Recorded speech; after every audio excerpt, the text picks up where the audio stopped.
예, 안녕하세요. 장현정입니다. 반갑습니다. 네. 어, 그 상지에 오면 사실 이렇게 늘 약간 환대해 주셔가지고 굉장히 제가 좀 소중한 사람이 된 것 같고, 최근에 그 제가 사회학을 공부했거든요. 학교에서 이제 사회학을 가르치다 보니까 사회 관련된 통계들을 계속 봅니다. 근데 요즘에 가장 주목하고 있는 통계는 뭐냐면 우리나라 사람들의 마음 건강입니다. 사실 정신 건강이 너무나 황폐해져 가지고요.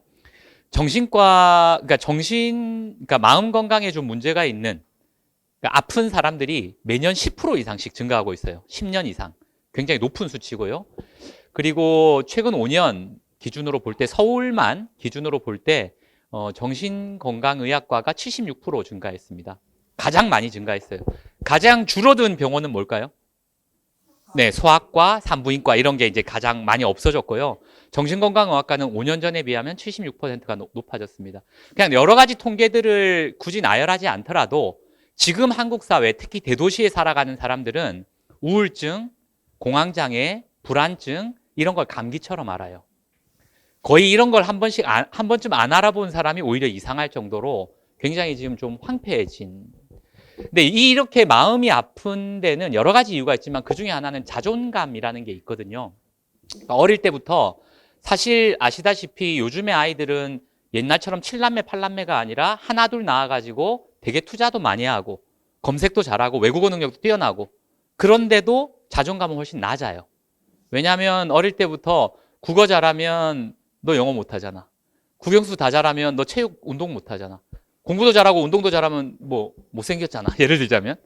계속해서 사실 완벽한 인간이란 건 없기 때문에 뭐라고 합니까? 책을 잡기 시작하면 끝도 없는 건데 사실 그런 방식으로 해서 자존감을 되게 키우는 쪽이 아니라 반대로 되게 나는 더 뭘 해야 돼. 나는 아직 부족해. 이런 방식으로 정체성을 갖게 만드는 사회란 말입니다. 근데 그 반대도 얼마든지 가능하잖아요, 사실은. 그래서 저는 요즘에 그런 생각들을 좀 많이 하면서 지내는데 상지에 올 때마다 사실 회장님 또 뭐 상무님이야 여러 분들이 되게 환대해 주시고 제가 굉장히 뭔가 대단한 사람인 것처럼 이렇게 자존감을 높여 주셔가지고 사실 늘 굉장히 고맙게 생각하고 또 이렇게 즐거운 마음으로 오게 되는 것 같습니다.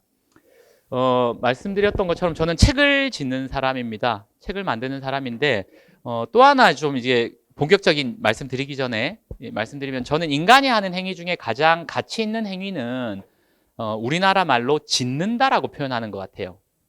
거기에는 사실은 약간 거짓말도 있습니다. 누가 이제 뭐 머리를 새로 하고 왔는데 나 머리 어때? 이랬는데 진짜 안 어울리는데 예쁘네? 뭐 이런 하얀 거짓말 있죠. 화이트 라이라고 하는 이런 하얀 거짓말도 사실은 지어내는 거잖아요. 뭔가를. 근데 우리는 있는 그대로 팩폭할 수도 있잖아요.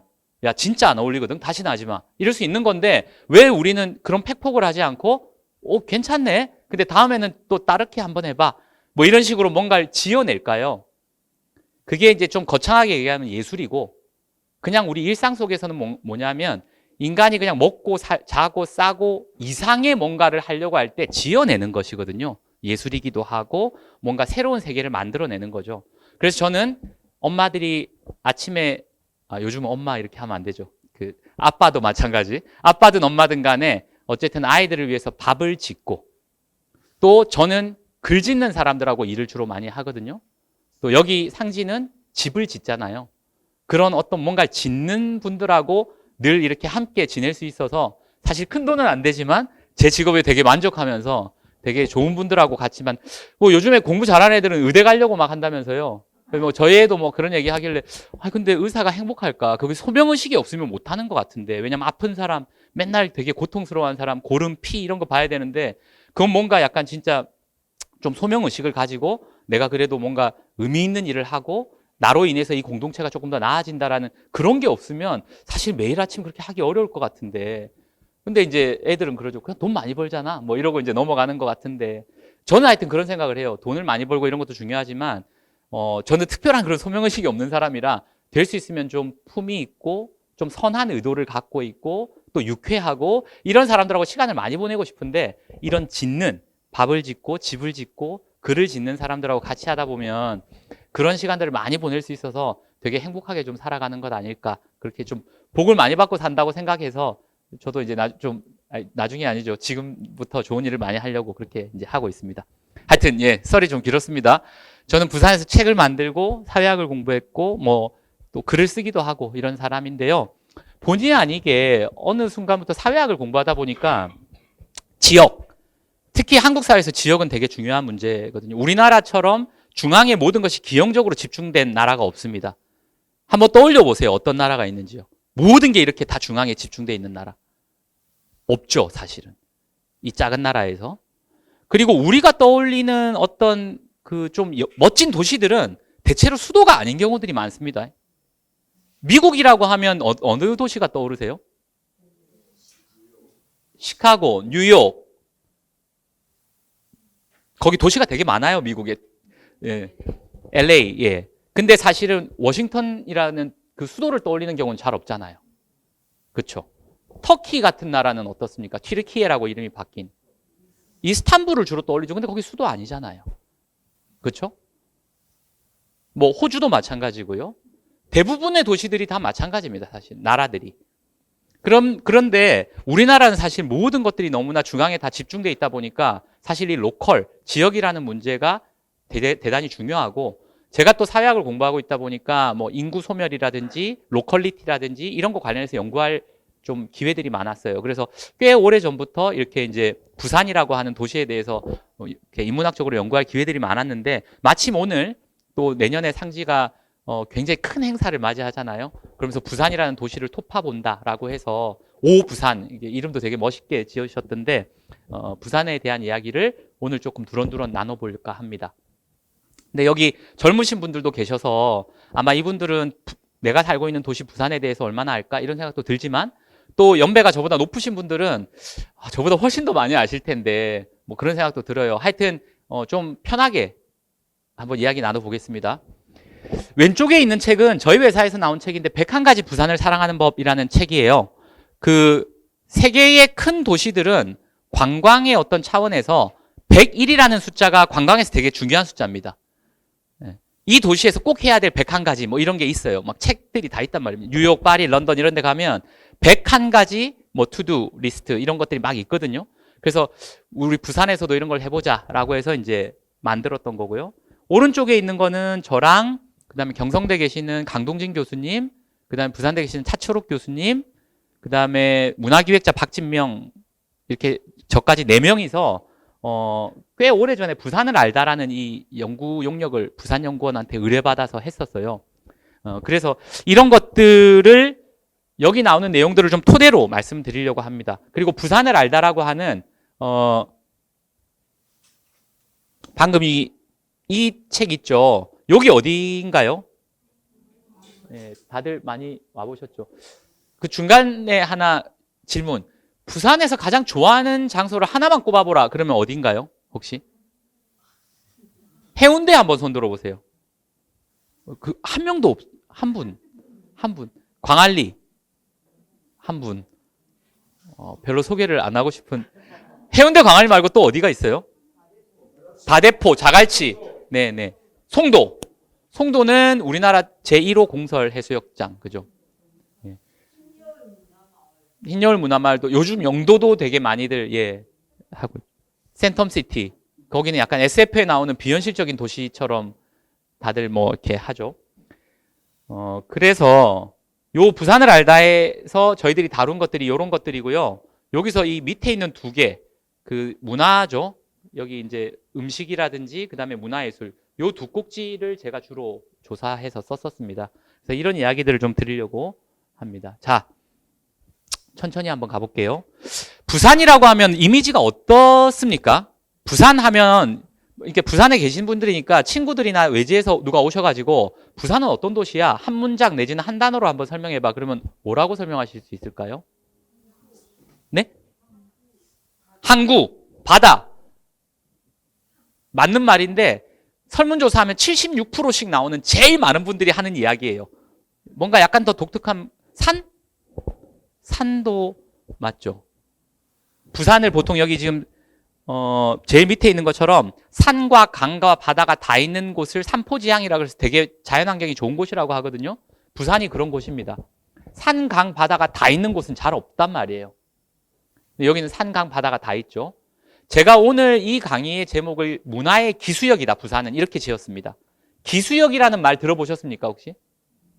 이거, 여기 지금 네 번째 있는데, 기수역.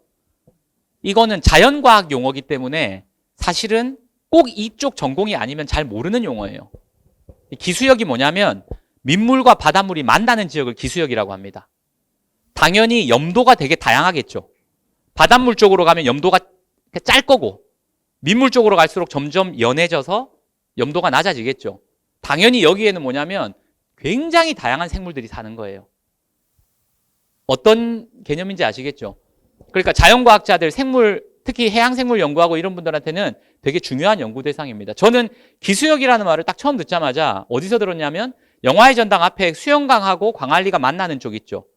그쪽에 이제 산책하다가 그런 전공하는 친구가 야, 너 되게 좋은 데 산다 뭐 이러면서 여기 기수역인데 뭐가 어쩌고 저쩌고 그래서 기수역이 뭐야? 그러니까 그런 얘기를 해주더라고요.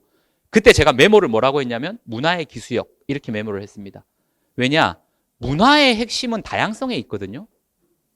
사회학적으로 얘기하면 사회적 맷집입니다. 한 개인도요. 자기랑 생각이 다르거나 뭔가 다른 것들을 못 받아들인다. 이 사람들은 맷집이 약한 사람이에요. 문화적 맷집이. 어떤 얘기인지 아시겠죠?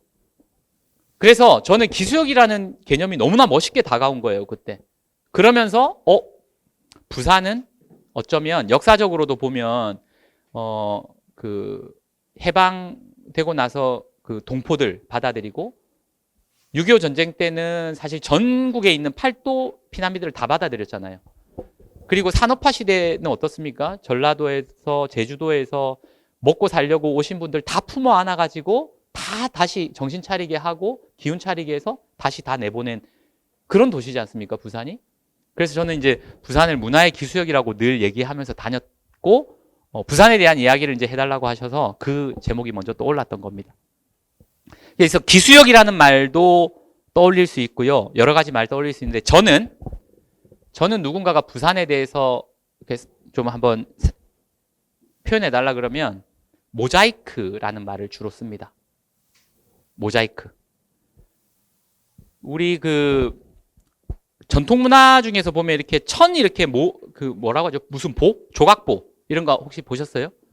예, 되게 서민적인 문화인데 21세기 들어서 전 세계적으로 되게 주목받고 있는 문화죠. K컬처 이런 거 뭐 해가지고 퀼트 이런 것보다 훨씬 급이 높은 너무나 아름다운 문화인데 그런 조각보 같은 거예요. 그러니까 뭐냐면 부산은 사실 오랫동안 여기에 살았던 사람들이 많지 않단 말입니다. 제가 종종 어떤 걸 하냐면 술자리 같은 데서 3대째 부산 손들어봐 이런 거 해요. 거의 없어요.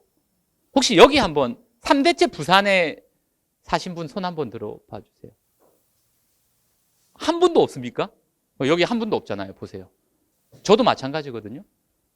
그러니까 보통의 대도시들이 그렇지만 부산이 특히 그렇단 말입니다. 3대째가 잘 없어요. 왜냐? 전국에서 다 이렇게 어떤 계기로 왔는데 그러면 서로 배경이 다 다르고 문화가 다르잖아요. 근데 희한하게 다 공존하면서 산단 말입니다. 이 가까운 영도만 가봐도요. 영도에는 이북마을이 있고 제주골목이 있고 막 이렇죠. 그 조그만 영도라는 동네 안에 전국이 사실 다 압축적으로 있단 말입니다. 이게 바로 사실은 저는 부산의 힘이라고 생각하는 거예요. 비슷한 도시를 찾아보면 어디 있냐면 뉴욕 같은 데가 있죠. 뉴욕은 어떤 도시예요? 유럽에서 이제 먹고 살려고 새로운 땅을 찾아서 새로운 기회를 찾으려고 원래 있던 곳에서는 신분이라든지 뭐 여러 가지로 다 막혀가지고 도저히 여기서는 뭘 해볼 수가 없어. 근데 난 성공하고 싶어. 이런 사람들이 먹을 거 찾아서 새로운 직업 찾아서 꿈을 찾아서 아메리칸 드림이라고 하는 거 찾아서 배 타고 온 사람들이 제일 먼저 도착한 곳이 뉴욕 아닙니까? 그럼 뉴욕 가보신 분들은 아시겠지만 걷다가 왼쪽으로 틀면 갑자기 중국 나오고 걷다가 오른쪽으로 틀면 갑자기 이탈리아 나오고 완전히 다른 사람들이 서로 모여가지고 공존하면서 그 나름의 독특한 문화가 꽃피운 곳이 뉴욕이라는 도시잖아요. 뉴욕의 힘은 바로 거기에 있는 것이거든요. 바로 그 다양성, 서로 다른 것들이 부딪히면서도 계속 함께 살아가는 그 힘. 이런 도시는 사실은 그러니까 제가 부산에 살아서가 아니라 전국 어디에도 사실 부산이 가장 강력하게 그런 전통을 갖고 있다는 것이죠. 그러니까 요약하면 뭐냐면 서로 다른 것들이 만나서 함께 공존하는 힘이 있다. 기수역이다.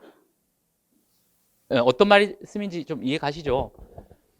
근데 그래서 제가 이제 그런 초점을 가지고 계속 이제 부산이라는 도시를 한번 주목해 봤어요. 봤더니 맨 먼저 뭐가 있었냐면 이름부터 너무 특이한 거예요. 보통 부산, 그러면 아까 말씀드렸던 것처럼 설문조사하면 76% 이상이 다 바다를 먼저 떠올리거든요. 부산은 바다의 도시 이런단 말입니다. 근데 도시 이름에는 산이 들어가 있어요. 그렇죠?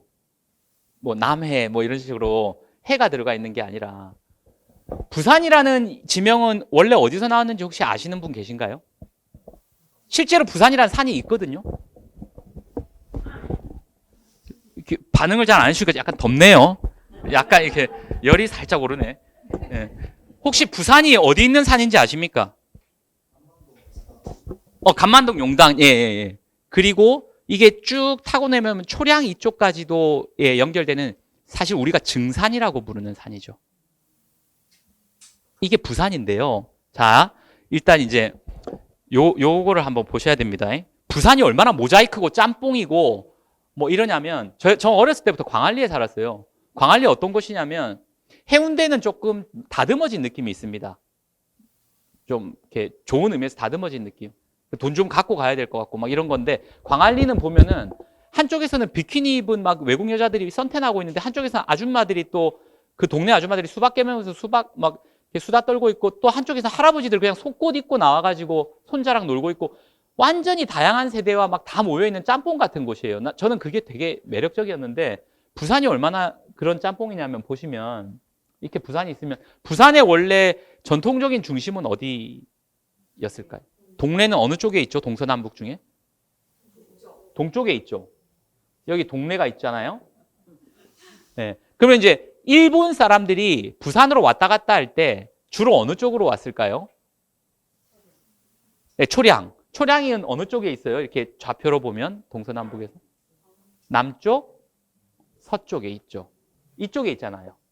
영도, 초량, 외관 있던 이쪽에 있죠. 왜 일로 왔냐면 제일 멀기 때문에 그렇거든요. 눈을 피해가지고 일로 들어왔단 말입니다. 그러면 여기가 원래 전통적인 부산의 중심이었는데 사실은 우리가 알고 있는 근대, 구한말, 그러니까 조선 끝나고 나서 근대 이후에 일본의 영향을 받기 시작하면서는 여기가 중심이 됐죠. 그렇죠? 그렇죠? 네, 그렇게 돼서 이제 이렇게 갈라지는 것이고요.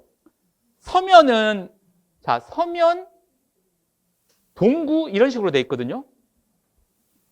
거꾸로죠. 동구가 여기 있고요. 서면이 여기 있잖아요. 거꾸로죠. 이쪽이 동쪽이고 이쪽이 서쪽이잖아요. 그러면 진짜로 외지에 있는 친구들은 와서 물어본단 말입니다. 야, 부산은 왜 이렇게 엉망이야? 동쪽에 있는데 여기 서면이고 서쪽에 있는데 막 동구고. 이건 왜 그러냐면 일본 중심에서 보면 동구고 전통적인 입장에서 보면 서쪽이고 뭐 이런 거거든요. 그러니까 이런 방위부터 시작해서 여러 가지가 막 되게 뒤죽박죽이기도 하고 짬뽕인데 그냥 다 살아가요. 그 속에서. 그렇죠? 그리고 부산에 오면 사람들이 도로가 너무 운전하기 힘들고 뭐 어쩌고 말씀하십니다. 그건 왜 그럴까요? 예? 산악 가서 그런 것도 있고요. 사실 생각해 보시면 한국 전쟁 때 유일하게 폭격을 안 당한 도시가 부산이에요. 대구나 다른 도시는 다 부서졌잖아요. 그럼 다시 지을 때는 계획해가지고 바둑판으로 이렇게 편리하게 좀 이렇게 할 수 있는데 부산은 일제강점기에 그 길들이 그대로다. 이 옆에 중앙동 여기 가보면 다 그때 광복동 그때 도로 그대로 있지 않습니까? 그죠? 광복동 그 1번지가 제일 잘 나가던 그 거리 아닙니까? 그죠? 일제강점기에 그 부산 사진들 보면 거기 찍힌 거 되게 많아요. 똑같습니다, 지금이랑. 그러니까 이런 이제 이야기를 좀 갖고 있는 것이고요. 더 크게 보면 자, 이런 것도 있죠. 우리나라 이렇게 있으면 우리나라 같죠? 제가 사는 곳이 이제 수영구인데 수영이라는 말은 무슨 말이냐? 자, 이게 부산 얘기하다가 말았는데 부산은 사실 이쪽에 이렇게 걸쳐져 있는 산이에요. 부산은. 이 산을 원래 이제 증산이라고 지금 우리가 부르잖아요. 이걸 일본 사람들이 가마솥 닮았다 그래가지고 가마부자 써서 부산이라고 불렀던 겁니다. 네. 왜냐하면 일본 사람들은 여기가 자기네들한테 더 익숙했거든요. 여기보다. 근데 그래서 일제강점기에는 아예 이제 이렇게 여기가 중심이 되고 나중에 이름을 뭐 바꾸고 하다가 이렇게 부산이라고 된 거예요. 여기가 어쨌든 이제 중심이 되는 거고, 더 넓게 보면 수영이라는 말도 원래 4개가 있었잖아요. 들어보셨죠? 통영이라는 도시, 어떤 뜻입니까? 도시 이름이? 네, 삼도수군 통제사 뭐 이런 거 들어보셨잖아요. 전체를 다 하는 그런 이제 병령이라 그래서 통영이거든요. 수영도 마찬가지로 물 숫자에 여기 이제 나와 있는 것처럼 물 숫자에 집 영자 써서 수군들의 병령, 지금으로 따지면 해군기지란 뜻이에요, 수영이. 이게 전라 좌수영, 전라 우수영, 경상 좌수영, 경상 우수영이 있는데 이 4개의 수영 중에 3개는 다 이름이 없어졌고 지금 부산에 있는 수영만 이름이 남아있어요. 근데 여기는 원래 경상 좌수영 자리입니다. 통영 쪽에 있는 게 경상 우수영 자리예요. 이것도 지금 좌우가 바뀌어 있잖아요. 그렇죠? 이건 왜 그런 거예요? 임금이 있다. 그렇죠. 네. 사냥의 임금의 눈에서 보니까 왼쪽에 있고 오른쪽에 있는 거죠. 제가 이 말씀을 드리는 이유가 이제 이런 겁니다. 자, 여기서 이제 되게 중요한 말씀을 좀 드리려고 제가 이제 이런저런 얘기를 한 거예요. 인문학 관심 많습니까? 근데 뭔지 잘 모르시겠죠? 안다 그러면 이상해요.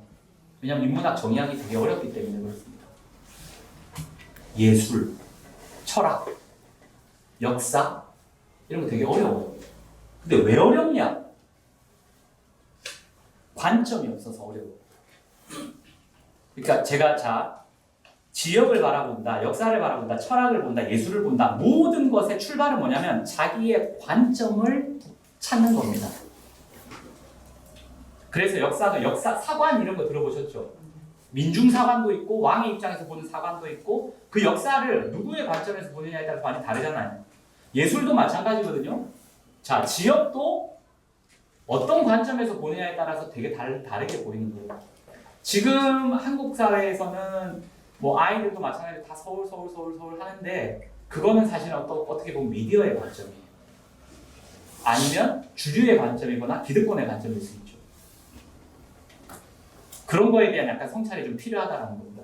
왕의 관점에서 보니까 좌우가 바뀌잖아요. 그렇죠? 그러면 우리 지역을 보는 혹은 우리의 역사를 바라보는 뭐 최근에 서울에 보면 이런 그 영화도 되게 히트하고 있던데요. 혹은 우리가 어떤 예술 작품을 바라볼 때 남들이 뭐 피카소가 아무리 좋다 그래도 나랑 안 맞으면 안 맞는 거잖아요. 그냥 그게 되게 중요한 거거든요, 사실은. 저는 그 말씀을 사실 오늘 좀 드리고 싶었던 것 같아요. 부산의 힘은 어디서 나오냐면 사람들이 이렇게 저렇게 봐? 근데 난 이렇게 봐. 근데 쟤는 또 이렇게 봐. 이 관점들이 다양한 관점들이 모여있기 때문에 부산이 되게 힘이 있는 것이거든요. 이걸 잃어버리면 안 된다. 근데 점점 나중에 말씀드리겠지만 2000년대가 되면서 글로벌화되고 인터넷으로 다 연결되면서 부산이 야성을 잃어버리고 서울이나 몇 개의 그냥 관점하고 똑같은 눈으로 바라보기 시작합니다. 세계를. 부산만의 세계 관점을 잃어버리고 있다라는 게 이제 저한테 조금 아쉬운 지점이기도 해요. 자, 하여튼 그래서 부산이라는 도시는 바다의 도시인데 이름에 산이 들어가는 것부터 뭔가 부딪히니까 되게 매력적이다. 멋있다. 이런 느낌. 그거 약간 뭐 억지스럽긴 하지만 하여튼 저는 그런 생각을 좀 하고요. 왜냐하면 부딪히는 것들은 사실 다 아름답거든요. 그 건물 이름도 혹시 상지에서 직접 짓습니까? 그렇진 않으신가요? 설계만 하시나요? 그냥 뭐 아니 왜냐면 하나 이제 팁을 좀 드리면 어떤 이름을 지을 때 카피를 쓰거나 할 때 짧은 것 안에 서로 부딪히는 게 있으면 되게 깊어지고 입체적이 되고 되게 매력적으로 보이거든요. 예를 들면 책 제목 중에 여러분 생각나시는 거 뭐 있나요? 칼의 노래 같은 소설 들어보셨어요? 들어보셨죠? 김훈이 쓴 네. 칼의 노래 되게 잘 지은 제목이에요. 왜? 칼과 노래가 부딪히잖아요. 되게 잘 지은 제목이란 말입니다. 사실 우리가 가만히 들여다보면 그런 어떤 역설적이고 뭔가 이런 것들이 우리 뇌리에 되게 남고 매력을 많이 남기는 경우들이 있습니다. 그 얘기 좀 드리려고 이제 그런 의미에서 보면 부산은 바다의 도시 되게 아름답다. 그리고 수영, 망미 물론 부산에 있는 16개 국은 다 따져볼 수도 있겠지만 몇 가지만 좀 상징적인 거 보면 망미동도 아시죠? 수영구에 있는. 망미를 한자로 저렇게 쓰거든요. 잘 안 보이시겠지만 그리워할 망. 그 다음에 아름다울 미자 써요. 무슨 뜻일까요? 망미. 오. 예, 맞아요. 아시는 분들 좀 있네요. 저기서 아름다울 미자는 임금입니다. 망미동은 뭐냐면 임금을 그리워하는 동네, 즉 유배당한 사람들이 와서 수영 강변에 앉아가지고 여기 육지의 끝이었거든요. 귀향을 보낼 때 보통 보면 육지의 끝으로 보내잖아요. 그러면 저기 전라도 쪽, 뭐 해남 이런 쪽으로도 가지만 부산으로도 많이 왔단 말입니다. 여기 끝에 와가지고 망미동 그 완전 물가까지 와서 임금을 바라보고 이제 그리워하는 거예요. 나를 언제 불러주나. 다시 나를 언제 불러주나. 이게 망미동이거든요. 이 이름에서부터 이미 되게 약간 귀향 와 있는 변방에 유배 온 사람의 그런 정서가 약간 쓸쓸하게 배어 있잖아요. 아웃사이더의 감성도 좀 있고. 제가 사무실이 망미동에 있단 말이에요. 오신 분들한테 되게 자랑스럽게 여기는 아웃사이더의 동네고. 그리고 생각해보세요. 유배를 왔다라는 거는 어떤 얘기죠? 이분이 되게 똑똑하다는 얘기죠. 안 그렇습니까? 아니 그 당시에 임금한테 직원 해가지고 너 절로 가. 이 정도로 할 정도면 되게 그래도 많이 배운 사람 아니겠어요? 뭔가 멋있잖아요. 그 영국이 해가 지지 않는 나라라는 이름이 있었죠. 예, 왜 그러냐면 영국의 식민지들은 어디가에 다 해가 떠 있을 정도로 전 세계에 다 식민지가 있었기 때문에. 근데 그래서 영국이 어떤 일을 했냐면 자기 본토에는 되게 좋은 사람들만 남기고 범죄자들을 다 자기 식민지들로 보냈잖아요. 그때 종교범을 보낸 데가 아니요, 종교범을 보낸 데는 미국이죠. 청교도, 뭐 프로테스탄트 이래가지고 보내고 그 다음에 호주는 잡범들을 보냈어요. 도둑질하고 뭐 이런 애들 보내고 사상범들을 뉴질랜드로 보냈거든요. 그 뉴질랜드랑 호주가 바로 원래 옆에 있는 나라들이 사이가 안 좋습니다. 우리랑 일본 그런 것처럼 이란, 이라크 그런 것처럼 사이 안 좋죠. 영국과 프랑스 안 좋죠. 프랑스 사람들이 영국 사람한테 젠틀맨이라고 부르는 건 욕이에요. 젠틀맨 이거 뭐냐면 너 뒤로 무슨 짓 다 한지 내가 아는데 뭐 이걸 다 깔아있는 약간 조롱하는 말이죠. 원래 옆에 있는 나라들이 사이가 안 좋은데 호주랑 뉴질랜드 유독 안 좋아요. 왜? 뉴질랜드 사람들이 사실 그런 게 있었죠. 우리는 사상범들의 부예요. 사상범이란 건 뭡니까?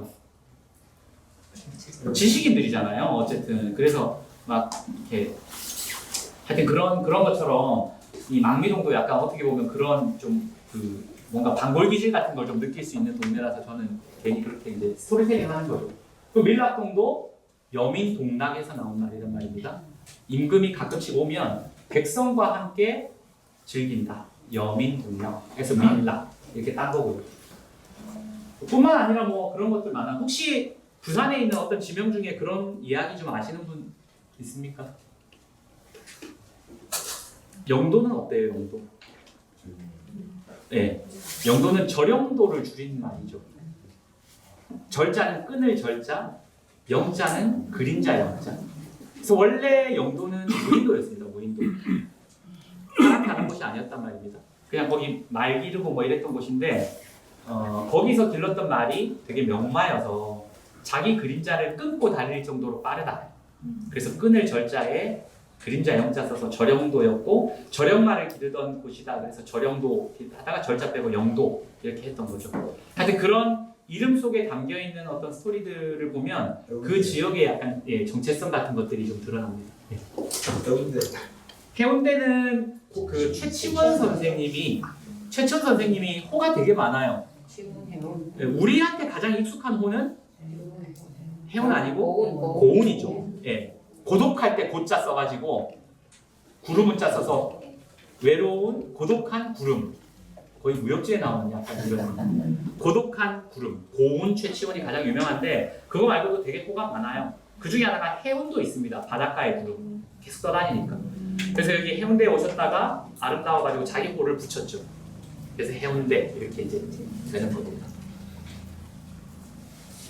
자, 다양성은 어쨌든 맷집이다. 그래서 저는 이거 되게 위험한 얘기인데 한번 드려볼게요. 건축 얘기인데 저 건축 잘 모른단 말이에요. 건축하시는 분들한테 르꼬르비지에 이런 사람이 굉장히 거의 신 같은 존재죠. 예, 한 3번만 끄덕끄덕 하시는 것 같습니다. 제가 그냥 듣기로 그분이 되게 모던한 뭐 이런 쪽에 뭐 많은 걸 이렇게 열어 주신 분이다 이렇게 들었고 그 약간 대립팡처럼 스타일이 완전히 다른 쪽으로 가우디 얘기를 많이 하는데 맞아요? 그렇게 보는 게? 그렇게 볼 수도 있습니까? 대립이라는 스타일이 좀 다른 거죠? 다른 거지. 네. 네. 대립이라는 거. 근데 이거를 자 이제 요거는 제가 잘 모르는 얘기니까 위험한 얘기니까 근데 대신에 이제 왜 제가 이 말씀을 했냐면 어느 게 낫다는 아니에요. 어느 게 낫다는 아닌데 제가 아까 관점 말씀드렸잖아요. 관점. 왕의 관점에서 보는 거랑 민중의 관점에서 보는 게 다르다 이 얘기했죠.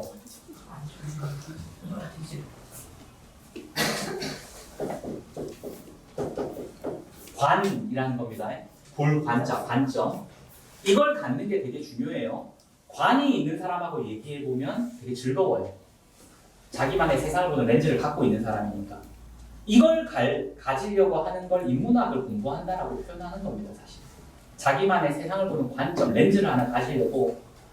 뭐 인문적 그 관점이 되게 많은 분들은 렌즈가 여러 가지일 수도 있겠죠. 네.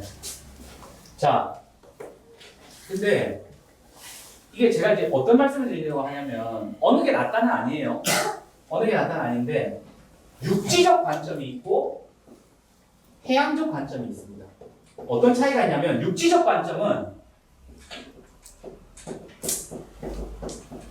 좀 문자를 쓰면 독일어로 크리티크, 영어로 크리틱, 비평한다, 비판. 판에는 칼이 들어가 있어요. 그러니까 육지적 관점은 뭐냐면 명료해야 돼요.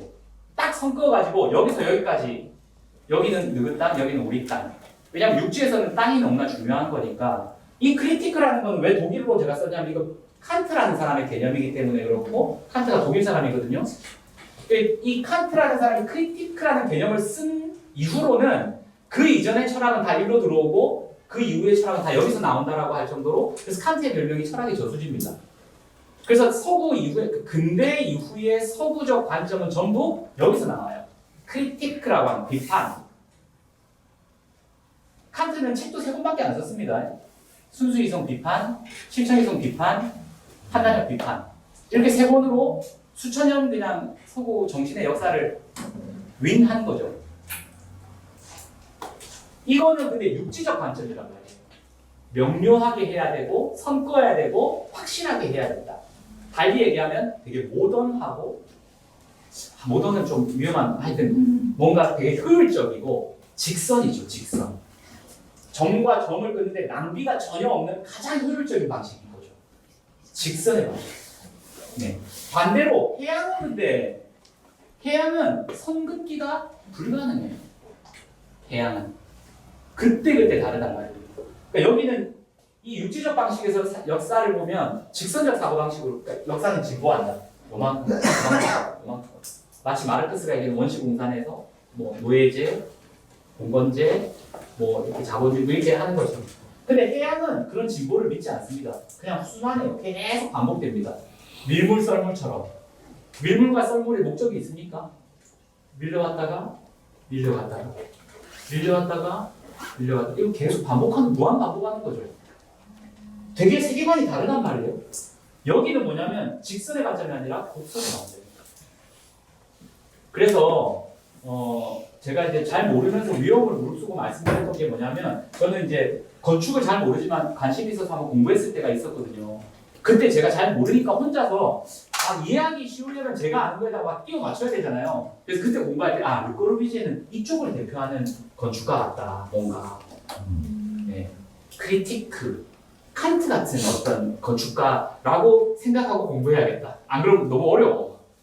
반대로 가우디 같은 사람은 어쩌면 이런 쪽에 약간 되게 뭔가 곡선적이고 입체적이고 순환론적이고 직선적이지 않고 좀 뭔가 되게 모자이크 같은 여러 가지가 막 짬뽕처럼 섞여 있는 이런 걸 구현하려고 하는 건축가 아니었을까? 그렇다면 똑같은 건축가라고 우리가 부르지만 이 두 사람은 사실은 완전히 다른 우주에 사는 사람이고 그걸 그쪽에서는 예. 합리주의와 낭만주의라고 해요.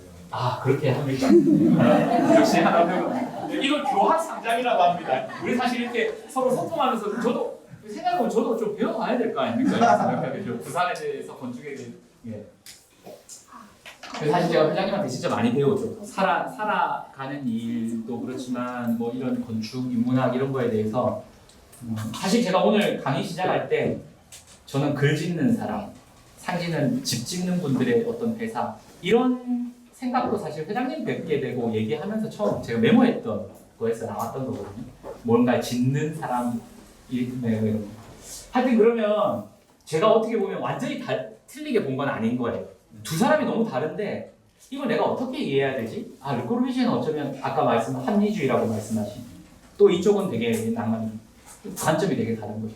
그러면 이 두 개가 뭐가 더 낫다라고 할 수 없지만 나는 이게 조금 나랑 맞는 것 같아. 여기서부터 자기 관을 찾아가는 출발점인 거예요. 이게 되게 중요합니다, 사실. 부산 얘기하다가 이제 여기까지 왔는데 사실 부산이라고 해도 제가 그래서 아까 부산에 단 한 곳을 소개해달라고 누구 친구가 얘기하면 어디 소개해 줄 거냐 여기서부터 다시 출발하는 거거든요.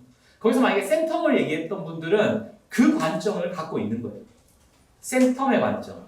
뭔가 좀 더 발전하고 최첨단의 어떤 미래도시 같은 IT 혹은 뭐 굉장히 세련된 이런 어떤 관점을 가지고 부산을 보기 시작하면 부산의 이모저모가 또 달리 보일 거란 말입니다. 그리고 그런 것들을 통해서 부산이라는 도시를 정의할 수 있어요. 반대로 뭐 해운대라든지 광안리라든지 자갈치라든지 이런 쪽으로 처음에 그 얘기를 하셨던 분들은 그 관을 갖고 있는 겁니다. 자기 안에 어딘가에. 이런 이야기들은 이제 우리가 저녁에 뭐 와인 한잔 하든지 소주 한잔 하든지 아니면 낮에 커피 한잔 하면서도 사실 이런 얘기하면 되게 재밌단 말이에요. 어떤 영화를 좋아하는가? 어떤 감독을 좋아하는가? 만약에 작품을 사러 간다 그러면 어떤 사조의 미술을 좋아하는가? 음악을 듣는다면 재즈를 좋아하는지 힙합을 좋아하는지 락을 좋아하는지 이렇게 다 다른 거잖아요. 그 사람이 시간이 날 때 즐기는 거 하다못해 스포츠를 하면 공놀이를 하는지 공놀이를 한다 그러면 뭐 농구를 하는지 골프를 치는지 이런 거에 따라서 이런 것들이 모여가지고 그 사람의 정체성을 만들고 하나의 뭔가를 구성해내는 거. 지역도 똑같고 인문학도 똑같고 세계도 그렇게 해서 그 사람의 세계라는 게 만들어집니다. 그런 말씀을 좀 드리는 것입니다. 자, 다음으로 넘어가겠습니다. 자, 부산 얘기를 이제 좀 드릴게요. 부산 얘기를 하면 아마 이전에 이제 오셨던 선생님들도 그렇고 앞으로 오실 분들도 다 이제 연구자들이시니까 워낙 많이 아실 거거든요. 저는 이제 좀 비교적 최근 얘기를 좀 드리려고 합니다. 여기서 이제 저보다 연배가 좀 어리신 분들은 정말 이해를 못 하겠지만 우리나라가 불과 가까운 과거만 해도 돈이 있다고 외국에 못 나갔습니다. 혹시 그런 거 아십니까? 해외여행을 통제하겠단 말이에요. 88 올림픽 때도 외국의 그런 것들이 괜히 한국으로 막 물밀듯이 들어와서 한국 사회 구성원들이 좀 물들까봐 한국에서 되게 조심 많이 했었죠. 통제하고 막 그랬었죠. 근데 그러니까 해외에 그러니까 책에서만 보는 거예요. TV에서도 거의 필터링된 정보만 보는 거죠. 너무나 궁금한데 진짜 그럴까? 그래서 제가 93학번이거든요. 생각보다 나이가 많죠?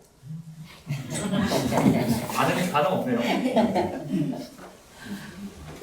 90년대 초반에 대학에 갔으니까 80년대 말에 제가 중고등학교를 다녔단 말이에요. 그때 그 장래희망 같은 거 쓰면 사진 기자, 사진 작가 이런 게 일비에 되게 많이 있었습니다.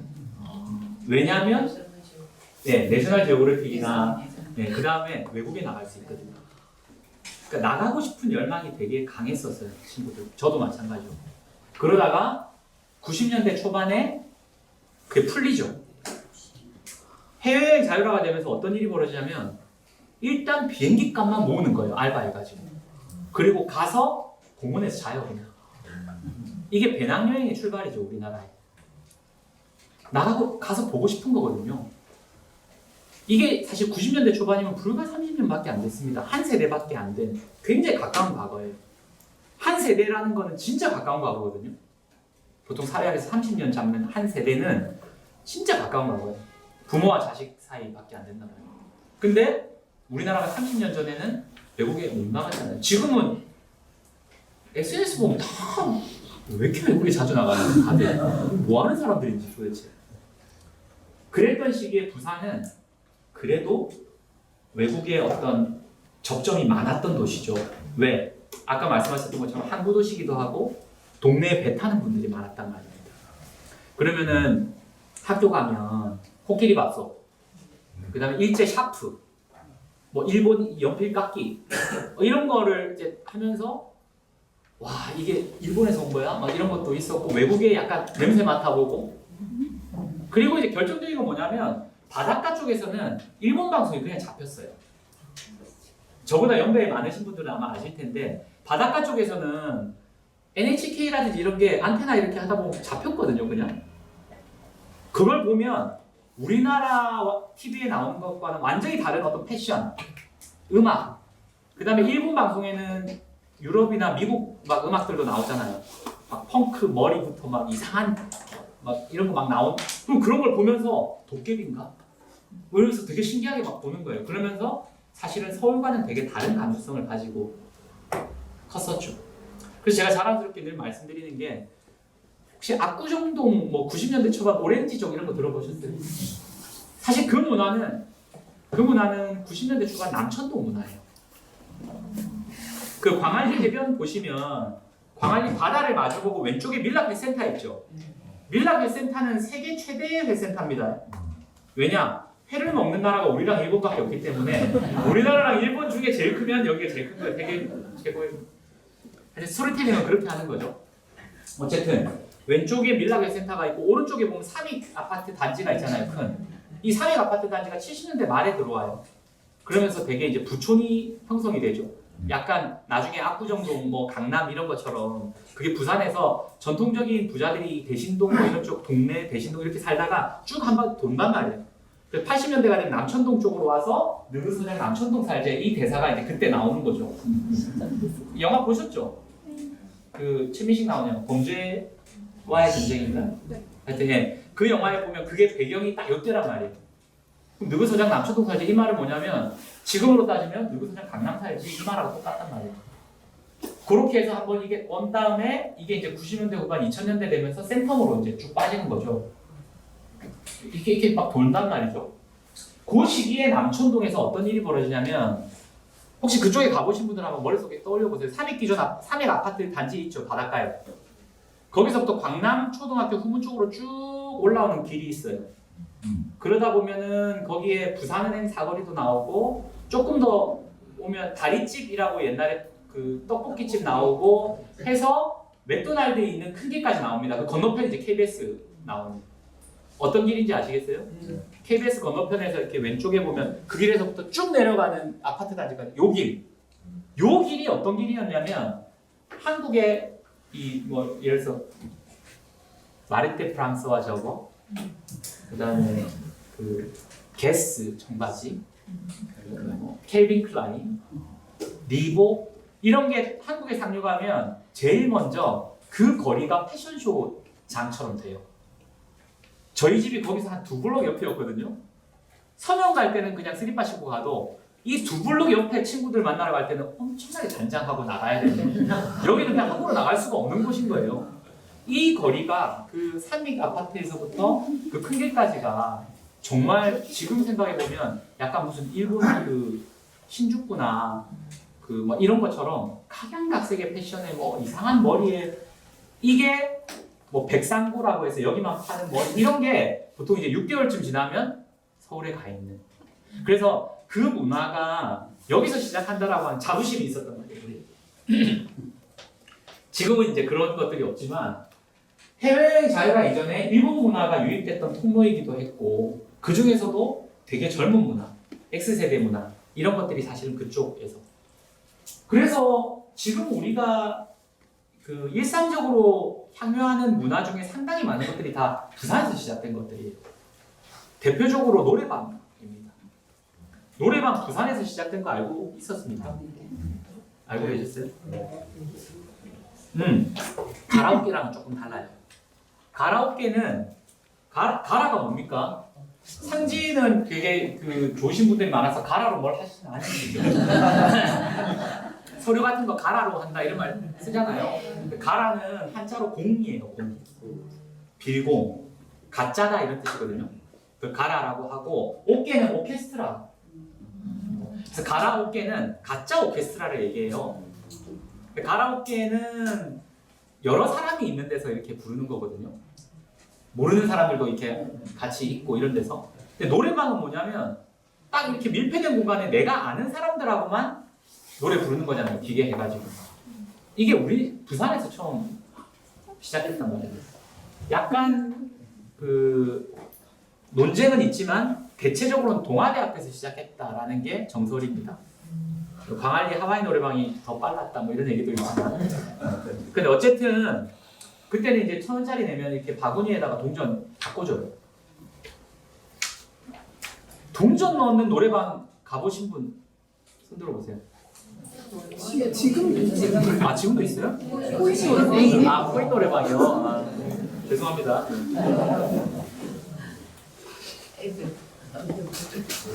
그거 언제 생겼대요? 그러니까 이제 그게 재밌는 게 뭐냐면 처음에는 바구니에다가 100원짜리 이렇게 바꿔주면 300원 넣으면 한곡 그 다음에 500원으로 오르고 그랬는데 그때는 그러니까 뭐냐면 노래를 잘못 눌러도 끝까지 불러야 돼요. 너무 아까우니까 돈이. 그러니까 1절만 부르고 끊고 이런 건 없죠 사실. 근데 제가 이제 저는 코인 노래방 이런 데는 안 가봤고 노래방 가면 이제 1절만 하고 막 2절까지 하면 되게 이상하게 보더라고요. 요즘 2절까지 하는 사람도 있어 뭐 약간 이런 건데 하여튼 그런 그 문화의 차이들이 좀 있는 것 같습니다. 그래서 일본 문화 그런 거 많았고 그다음에 밀수 그다음에 방송국 PD는 무슨 얘기냐면 그 요즘에야 이제 채널도 많고 유튜브나 뭐 넷플릭스나 이런 거 많지만 예전에는 대중문화의 중심이 TV였어요. TV밖에 볼 게 없었단 말입니다. 그때 방송국 개편 시기가 되면 방송국 PD들이 전부 다 부산으로 내려옵니다. 그래서 광안리나 해운대 쪽에 모텔, 호텔 이런 거 숙소 쫙 잡고 한두 달씩 막 그냥 호텔방에서 앉아가지고 뭐 하냐면 아까 말씀드렸던 그 일본 방송 잡히는 거 있죠, 안테나. 그거 계속 보고 있는 거예요. 그래서 뺏기는 거죠. 저거 재밌겠네. 이거는 방송계나 언론계에서 아예 굳어진 용어가 있어요. 오락가이 한다 그래요. 이거. 들어보셨습니까? 네. 오락가이 한다는 말이 여기서 나온 말인데 그대로 뺏기는 거거든요. 근데 그때는 왜냐면 우리가 일본이나 어디 가서 볼 이유가 없기 때문에 뺏겨도 잘 모르는 거죠. 그러니까 이제 방송국 PD들 와가지고 죽치고 앉아가지고 오락가이 하는 거죠. 계속. 그래서 사실 80년대, 90년대 한 중반까지만 하더라도 우리나라에서 나오는 TV 방송들이 대부분 사실은 다 일본 분야였습니다. 그러다가 이제 90년대 중반, 2000년대 들어가면서 우리도 되게 많이 발전하면서 이제는 우리 방송품에서 이제 수출하는, 그쵸? 특히 이제 오디션 프로그램 이런 것들은 중국에 가서 막 되게 비싼 돈 팔고 막 이런 거. 나영석 PD가 가서 많이 팔고 이런 거 있죠. 근데 그게 사실 불과 30년 전만 해도 그랬다. 그런 게 이제 이 부산이고요. 그 다음에 90년대가 되면 테라스 카페도 광안리의 후가 최초입니다. 밖에 이렇게 테라스 있고 뭐 이런 거 있죠. 락 카페 뭐 이런 것들이 있고 그 다음에 이제 이 부산이 어떤 그 독특한 특징이 있었냐면 방송국, 언론사, 신문 이런 게 다 서울에 모여 있잖아요. 그러니까 거기서 뭘 하면 부산에서 안 하는 거예요. 그러니까 좀 희한한 그런 게 좀 있었어요. 그러니까 만약에 부산에서 만약에 힙합을 막 해요. 맨 처음. 대부분 우리나라에서 처음 하는 거거든요. 맨 처음 힙합을 하는데 한 1, 2년 있다가 서울에서 힙합이 막 유행한다. 그럼 부산에서 힙합을 하는데 안 한단 말입니다. 딴 거 한단 말입니다. 또. 어떤 건지 아시겠어요? 이 약간 삐딱한 이런 게 부산의 문화에 되게 강하게 있습니다. 그래서 제가 아까 이제 회장님께서 뭐 어릴 때 음악 했던 얘기도 좀 해주시고 했는데 그때가 94년, 95년, 96년 이럴 때인데요. 저는 서울에 가가지고 오디션을 안 봤어요. 그때는 몰랐어요. 어릴 때 뭐 20대 초반에는 그냥 그런 원래 그냥 갔는데 기타 메고 친구들하고 갔거든요. 저희 부산에서 하는데 여기서 공연하려고요. 그랬더니 그럼 이번 주 금요일날 바로 해. 이런 거예요. 그럼 우리는 와 오케이 한 방 보여줘야지 뭐 이런 거였거든요. 근데 나중에 알고 보니까 원래 그 클럽에서 공연하려면 오디션을 봐야 되는 거예요. 한참 지나서 제가 우리는 왜 오디션을 안 봤지? 이유가 뭘까요? 부산에서 왔다고. 부산에서 온 밴드들은 약간 믿고 그냥 가는 분위기가 있었단 말이에요. 그 정도로 부산은 그냥 되게 빠르고 가장 먼저 뭘 한다 이런 이미지가 있었고 그 덕을 사실 되게 많이 봤어요. 저는 서울 가서 할 때. 그리고 지금도 가끔씩 서울 가서 이렇게 회의하면 문화예술계에서 되게 많이 만납니다. 부산 사람들. 무대 밑에 되게 많아요. 막 엔지니어들, 뭐 기획자들 이런 사람들 부산 사람 되게 많은데 이 사람들 특징이 뭐냐면 약간 반골 기질이 있어서 남이 하면 자기 잘 안 하고 자기가 뭔가 하려고 내가 이제 뭐 이거 해야 되는데 누가 한다 그러면 아씨 나 안 해. 뭐 약간 이런 게 있단 말이에요. 우리도 있었어요. 제가 N이라는 밴드에서 활동했었는데 스카펑크라는 거 사실 저희가 처음 했었거든요. 그 약간 레게인데 이걸 2배로 빨리 하는 나중에 말씀드릴게요. 그런 거. 그래서 그런 자부심들이 좀 있었습니다. 부산의 문화들. 그러다 보니까 부산의 문화가 주류 문화보다는 비주류 문화가 되게 강해요. 방송국에 나오는 문화 말고 언더그라운드 문화 있죠. 이런 게 되게 강한 그런 전통을 갖고 있습니다. 그래서 국내 문화전에서 되게 독특한 이유가 뭐냐면 사실 이것도 한번 우리가 생각해 볼 필요가 있습니다. 부산에 있는 분들은 가끔씩 저도 마찬가지지만 서울에 너무 많은 게 집중돼 있다. 서울 뭐 이러면서 되게 불평불만을 많이 토로하죠. 근데 사실 생각해 보면 부산보다 더 작은 도시는 이거 생각 잘 안 해요. 그쵸? 해외여행을 가려고 해도 동남아나 일본은 부산에서 김해에서 바로 갈 수 있잖아요. 근데 조금만 멀리 나가려고 그러면 인천까지 가야 되니까 와 진짜 불편하고 막 이렇게 욕하는데 그러면서도 정작 우리보다 더 작은 도시에 있는 분들의 불편은 생각 안 한단 말입니다. 그러면서 뭐 서울 사람들 욕할 거 있습니까? 서울 사람들이 뭐 굳이 부산 사람들 불편할 것 같은데 뭐하러 그런 생각하겠어요 그 사람들이? 그냥 자기네들 그렇게 사는 거고 뭐 가려면 좀 불편해도 인천 오는 거지 뭐 이렇게 생각하는 거예요. 똑같아요 사실은. 저는 부산 사람들도 어떤 의미에서는 되게 불편하지만 어떤 의미에서는 더 작은 도시에 비하면 굉장히 훌륭한 인프라가 갖추어진 도시에서 꽤 많은 것들을 누리면서 산다. 물론 부족한 것들이 있으니까 뭐 여러 가지 더 이제 하긴 해야 되겠지만 그러다 보니까 부산이 되게 국내 문화적에서 독특하단 말이에요. 서울하고 유일하게 약간 이렇게 겨뤄볼 만한데 다른 도시에서는 뭘 해보려고 해도 인프라가 안 돼서 못 하는 거예요. 어떤 얘기인지 아시겠죠? 그런 이제 독특한 것들이 있고요. 되게 자유롭고 비주류적이고 방송이나 이런 것과 상관없는 그런 약간 문화적 감수성들이 계속 있습니다. 이건 지금도 있고요. 그래서 그래피티라든지 스트리트 댄스, 요즘에 스우파 이런 거 다들 보시죠? 되게 재밌잖아요. 춤추는 거. 그것도 원래 우리나라에서 용두산이 제일 유명했던 거 아세요? 비보이들이나 이런 춤추는 것. 그쪽이 되게 강합니다. 그래서 예전에 보면 그 H.O.T. 잭스키스 이렇게까지 가면 너무 옛날로 가는데 좀 죄송합니다만 하여튼 그런 아이돌 그룹 같은 거 할 때 반드시 한두 멤버가 부산 멤버들이 있어요. 최근에도 그런 경향들이 있습니다. 왜? 보통 그 친구들이 춤을 담당해요. 네?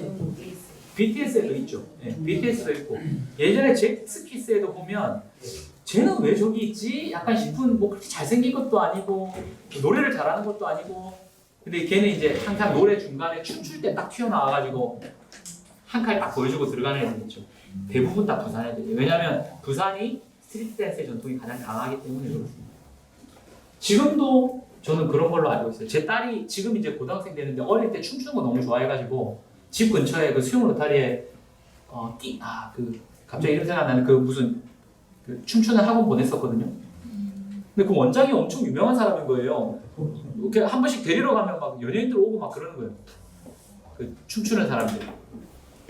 그런 전통이 좀 있는가 보더라고요. 그렇습니다. 근데 이제 아까 제가 말씀드렸던 것처럼 요때까지만 해도 비교적 그 문화나 이런 거의 전파의 속도가 좀 느린 편이었단 말이에요. 기껏해야 방송 뭐 이런 건데 2000년대가 되면서 이제 인터넷으로 뭐 여러 가지로 다 실시간 연결되다 보니까 빨려 들어가는 거죠. 이게 KTX의 역설이에요, 사실.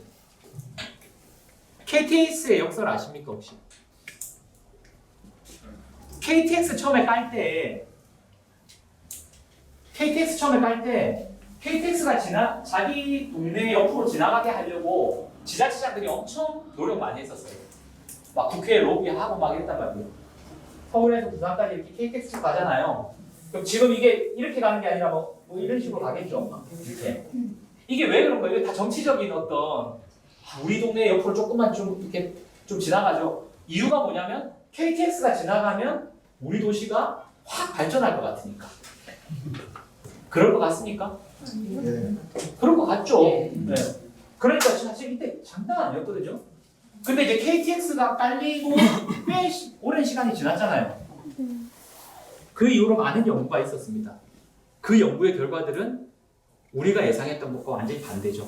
KTX가 지나가는 이 옆에 있는 반경 몇 킬로, 뭐 40킬로, 30킬로 도시들은 전부 다 전멸이에요, 전멸. 왜 그럴까요? 다 빨려 들어가는 거죠. 빨대 효과죠, 빨대 효과. 그러니까 KTX가 우리 집, 도시, 우리 동네 옆으로 지나가면 되게 발전할 것 같은데 오히려 KTX가 옆으로 지나가니까 다 서울 가서 쇼핑하고 서울 가서 돈 쓰는 거죠. 이게 KTX의 역설이거든요. 그러다 보니까 그나마 부산은 왜 버티냐? 어떤 사람들은 거리가 있어서 버틴다. 서울하고. 진짜 그런 얘기도 하는 거예요. 서울이 지금 다들 아시겠지만 그 수도권 지하 전철이 충청도까지 다 커버하고 있거든요, 지금. 천안까지 갑니다. 그럼 여기까지는 사실은 자체적으로 뭘 할 이유가 없는 거예요. 좀 귀찮아도 그냥 다 서울 가서 입으면 되는 겁니다. 근데 부산은 좀 떨어져 있잖아요, 그나마.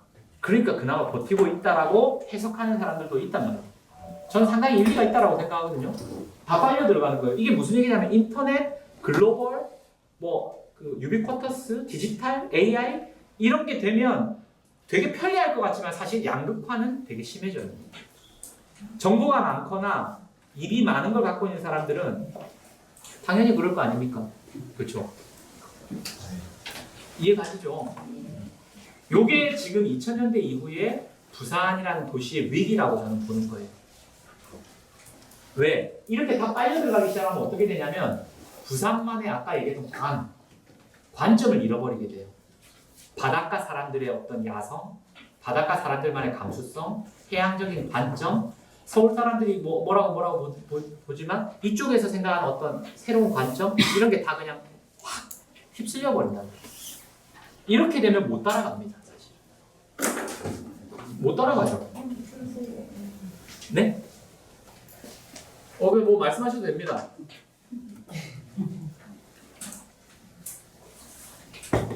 참고로 제가 이거 자주 말씀드리는 건데 제가 문화 이제 쪽 하다 보니까 문화사회 이제 하다 보니까 우리나라를 이렇게 갈라가지고 생각하시는 분들도 많아요. 전라도 문화와 경상도 문화가 다르다.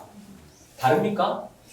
다르긴 다른데 그렇게 뭐 의미 있게 다르진 않아요. 오히려 문화적으로 볼 때는 이렇게 다르는 게 맞단 말이에요. 남북. 한양이 있으면 여기까지는 다 한양 문화권. 다시 얘기하면 양반 문화권입니다. 네? 경북하고 전북은 양반 문화권이에요. 전라도 음식이 맛있다고 하는데 전주 음식은 양반 음식이란 말입니다. 네? 전남 음식은 서민 음식이에요. 목포나 여수나 이런 데 가면 마찬가지로 경상도도 경북은 다 양반 문화권입니다. 그 영주, 안동 얼마나 꼬장꼬장한데요. 그 다 양반들 문화고요. 예전에 안동이나 영주나 이런 데다가 부산 사람 데리고 가잖아요. 결혼한다고. 객가 사람들하고 겸상 안 한다 그랬어요. 물가 사람들은 예? 네, 좀 당하신 게 있어요. 갑자기 목소리 되게 커지시죠? 네, 맞아요. 맞습니다. 예. 이게 왜 중요하냐면 우리가 이런 생각 잠깐만 중간에 안 쉬어도 됩니까? 어떻게 하면 쭉 가나요? 알아서 하시면 돼요. 알아서 하나요? 자유롭게 하면 됩니까? 그럼 쭉 하고 좀 하겠습니다. 자, 역사적 상상력이 필요합니다, 우리에게. 아까 제가 처음에 짓는다, 거짓말하는 거, 누구 패기치려고 하는 사기치는 거 말고요. 하얀 거짓말도 있잖아요. 살다 보면 괜찮아. 잘 될 거야. 이거 다 잘 되긴 뭐잘 돼요. 요즘 같은 학파가 지기에 잘안 될 가능성이 훨씬 많잖아요. 노력하면 돼. 이거 완전 거짓말 아닙니까? 노력하면 됩니까? 아니요. 노력하면 아주 가끔 되는 것도 있죠. 정확하게는 그렇잖아요. 그럼에도 불구하고 우리는 그 희망의 끈을 놓지 않고 사실 거짓말 하는 거잖아요. 서로에게 위로하고 용기 주고 그게 살잖아요. 그게 되게 가치 있는 거란 말이에요. 가치 있는 거. 가치 있는 행위이거든요. 제가 무슨 얘기 하려고 하다가 이리로 왔죠? 계속 지금 실까 말까 이거 한쪽에 생각을 하다 보니까 네? 양반문화. 예. 그래서 하여튼 이 얘기 하려고 했습니다. 뭐냐면 역사적 상상력이 필요한데 아까 지어낸다 이 얘기 하다가 왔는데 사실은 짓는 능력이 우리에게 필요해요. 짓는 능력. 예술가가 되라는 말씀이 아니라 시간 나실 때 뭐 만들어 보기도 하고 사진도 찍고 얼마 전에 여기 상지 또 문예 공모 제가 첫 해부터 그 수준이 너무 높아서 깜짝 놀랐는데 근데 확실히 건축하시는 분들이라 비주얼 감각은 진짜 좋으신 것 같아요. 사진이나 그림 뭐 스케치 이런 거 보면 와 진짜 되게 멋있던데 저는 또 그런 거 못하니까 약간 컴플렉스거든요. 근데 어쨌든 그런 것들이 되게 우리 삶을 풍요롭게 해주거든요. 뭔가 지어내는 게. 근데 그런 지어내는 힘이 되게 필요한데요. 그런 것들 다 어디서 나오면 상상력에서 나오잖아요. 자기의 상상력이 있어야 자기의 관점을 갖게 되고 자기의 관점이 있어야 주체적인 삶이 가능한단 말이에요. 상상력 때문에 되게 재밌어요. 기분 좋아요. 예. 정말로 그렇습니다. 예. 근데 제가 무슨 말씀을 드리려고 이 상상력 예를 꺼내냐면 그럼에도 불구하고 우리는 의외로 제가 아까 서울 사람들만 탓할 게 아니라 우리도 어쩌면 우리보다 작은 도시 사람들 생각 안 하면서 산다 이 말씀 드렸던 것처럼 사실 생각해 보세요. 우리가 음악을 듣고 싶을 때 아무 때나 들은 게 얼마나 됩니까? 에디슨이 소리를 축적해 놓을 수 있는 기계를 발견한 게 20세기 초반이에요. 축음기라고 하는 소리를 축적해 놓을 수 있는 아무 때나 소리를 녹음해 놓을 수 있는 기계를 만든 게 20세기 초반이란 말이에요. 100년밖에 안 되잖아요. 에디슨은 처음에 그 기계를 어떤 용도로 만들었냐면 음악 들으려고 한 게 아니라 유언 녹음해 놓으려고 만들었던 거예요. 하도 그것 때문에 소송 많이 일어나고 하니까. 근데 어쨌든 그 기계가 나오고 나서 1분, 3분, 10분 이렇게 소리를 담아 놓을 수 있으니까 이제 좋은 연주나 이런 거 녹음해 놨다가 아무 데나 듣고 싶을 때 듣게 된 거 아닙니까? 이거 사실 100년밖에 안 됐잖아요. 그럼 인류의 수만 년 역사 중에 최근 100년 이전에는 음악 듣고 싶을 때 사람들 어떻게 했을까요? 이런 상상 한번 해볼 필요가 있지 않을까요? 인간들 어떻게 했을까요? 음악 듣고 싶을 때. 지금은 음악이 너무 흔해졌거든요. 음악 소중한지 몰라요, 사람이. 아무 때나 아무 때나 틀면 나오니까. 그러니까 특별한 날 되면 악기 하는 사람 불러가지고 음악 듣고 그리고 소리라는 것이 조율되어 있는 것이 우주의 가장 높은 급의 학문이라서 음악은 가장 높은 급의 나라를 만들어도 그 나라의 음악을 만드는 게 가장 중요한 미션이었죠. 조선도 마찬가지고 뭐 왜냐하면 이렇게 질서를 갖춘 소리의 어떤 체계 이게 이제 하늘과 닿는 것이었거든요. 근데 지금은 우리는 그런 음악의 의미를 잘 모르지 않습니까? 그럼 생각해보세요. 역사적 상상을 한번 발휘해보세요. 지금 나의 관점에서 생각하는 것의 오류를 환원론적 오류라고 해요. 어려운 말로. 환원해서 그러니까 예를 들자면 제가 우리 애한테 예전에는 과거 보려면 한양까지 가려면 부산에서 보찜 메고 15일 걸어갔어야 돼. 그러면 이제 애가 얘기하는 거잖아요. 그 사람들 참 멍청하다. KTX 타면 2시간 만에 가는데. 이게 환원론적 오류예요. 집비 모르는 거예요. 경상도식으로 얘기하면. 자기처럼 그냥 다들 그럴 거라고 생각하는 거예요. 친구한테 야 이번 여름방학 때 우리 유럽 가서 한 일주 하고 가자. 안 돼. 나 알바해야 돼. 왜 그래? 그냥 아빠한테 용돈 달라고 그러면 되지. 환원론적 오류죠. 다 자기처럼 잘 산다고 생각하는 거예요. 어떤 건지 아시겠죠? 가짜로 판명 났지만 마리 앙뚜아네트가 혁명이 이렇게 났을 때 그랬다고 하잖아요. 저 사람들 왜 저러냐? 빵을 달라고 저럽니다. 빵이 없으면 케이크 먹으면 되지. 실제로는 아니라고 해요. 근데 어쨌든 그런 거 전형적인 다 환원론적 오류거든요. 자기식대로 생각하는 거. 마찬가지로 우리도 그런 자기식대로 생각하는 거 되게 많단 말이에요. 다 그랬을 거라고 생각하는 거예요. 옛날에도 그러면 그림 보고 지금처럼 막 네온 사인에 화려한 색깔들의 음악 듣고 전혀 아니죠. 아침에 일어나서 밤에 잘 때까지 소리 듣는 거 해봐야 뭐 달구지 소리, 소 울음소리, 새 소리 몇 개 없죠. 그러니까 장날이나 특별한 날 조율되어져서 계획된 어떤 소리를 들었을 때 우는 거예요. 감동받고. 또 색깔도 뭐 그냥 흑색, 나무, 초록색 몇 개 보다가 장날이나 이럴 때 갔을 때 막 보라색에 막 새빨간색 이런 거 보면 비단 이런 거 보면 막 가슴이 막 쿵쿵 되는 거죠. 지금과 옛날 사람의 그걸 좀 다른 그 상상력을 좀 발휘해서 볼 필요가 있는데 미디어의 발달이나 교통통신의 발달이 그만큼 무서운 겁니다. 교통통신 미디어의 발달은 한국 사회에서 30년 전만 하더라도 TV, 전화 이런 거 몇 개밖에 없었어요. 그러니까 지역색들이 남아 있었단 말이에요. 로컬리티라고 하는 게 남아 있었어요. 부산도 부산의 관점, 부산의 성질, 야성, 부산의 감수성이 남아 있었단 말이에요. 근데 이게 이제 전 세계가 완전히 연결되기 시작한 게 한 30년 되는 거예요. 아이폰이 우리나라에 2007년에 들어왔거든요. 제가 한국 사회를 가르는 기점들이 있어요. 몇 개로. 1960년 되게 중요한 거 있었죠. 뭐 있었어요? 4.19. 예. 그 다음에 61년에 박정희가 정권 잡고 나서 20년 가까이 내리 집권했죠. 박정희의 전반기 10년은 국민들의 지지를 꽤 받았습니다.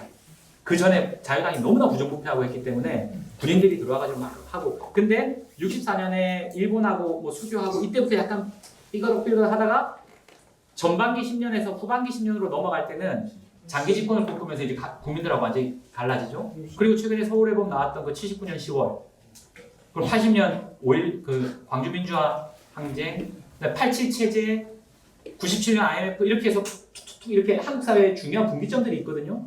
그 중에 하나가 2007년이란 말이에요. 왜? 싹 다 실시간으로 연결돼 버린 거예요. 이렇게 되면 힘이 없는 사람들은 특히 지역이 그 지역만의 색깔을 간직하기가 되게 힘들어집니다. 휩쓸린단 말이에요. 다. 그게 제가 이제 말씀드린 KTS의 역설이고 지금 우리가 왜 부산의 고유성, 로컬리티의 가치, 그럼 부산의 핵심은 뭐냐? 저 같으면 그걸 기수역, 모자이크, 짬뽕, 잡종성, 혼종성 이런 걸로 저는 표현을 하는데 이거 지키지 못하면 휩쓸린단 말이에요. 자, 아까 육지는 크리티크라 그래서 선긋기라고 말씀드렸죠. 명료해야 된다 그랬죠. 이건 다른 말로 하면 줄 세우기입니다. 육지적 사고방식의 전형적인 뭐냐면 위계적인 거예요. 1번, 2번, 3번, 4번 다 하고 딱 줄 세우는 게 이게 육지적 사고방식의 전형이거든요. 해양적 사고방식에는 그런 거 없단 말이에요. 어느 게 더 낫고 어느 게 더 못하고 이거 없단 말이에요. 빨간색하고 파란색 어떤 게 더 나아요? 그런 거 없잖아요, 사실. 이게 부산만의 어떤 되게 고유한 감수성인데 휩쓸려가지고 육지적 사고방식 혹은 서울적 사고방식이 되면 어떻게 되냐면 이제 우리도 가르기 시작하는 거예요.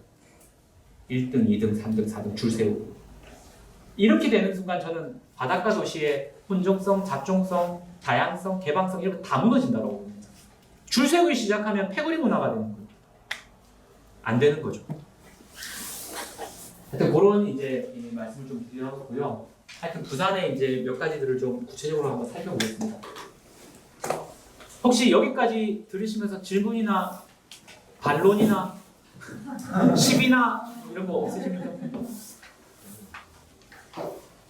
저는 부산에 사는 걸 정말 자랑스러워해요.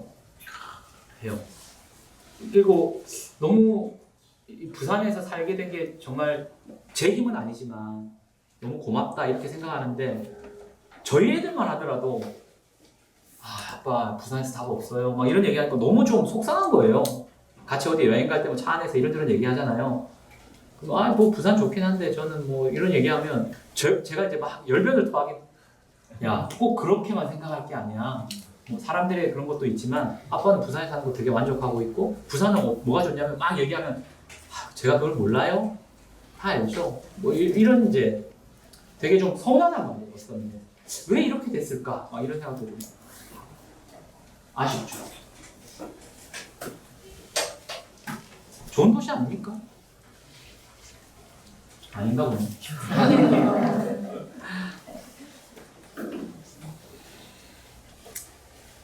그 부산의 대표적인 그 무형문화재, 국보급 무형문화재가 5가지가 있어요.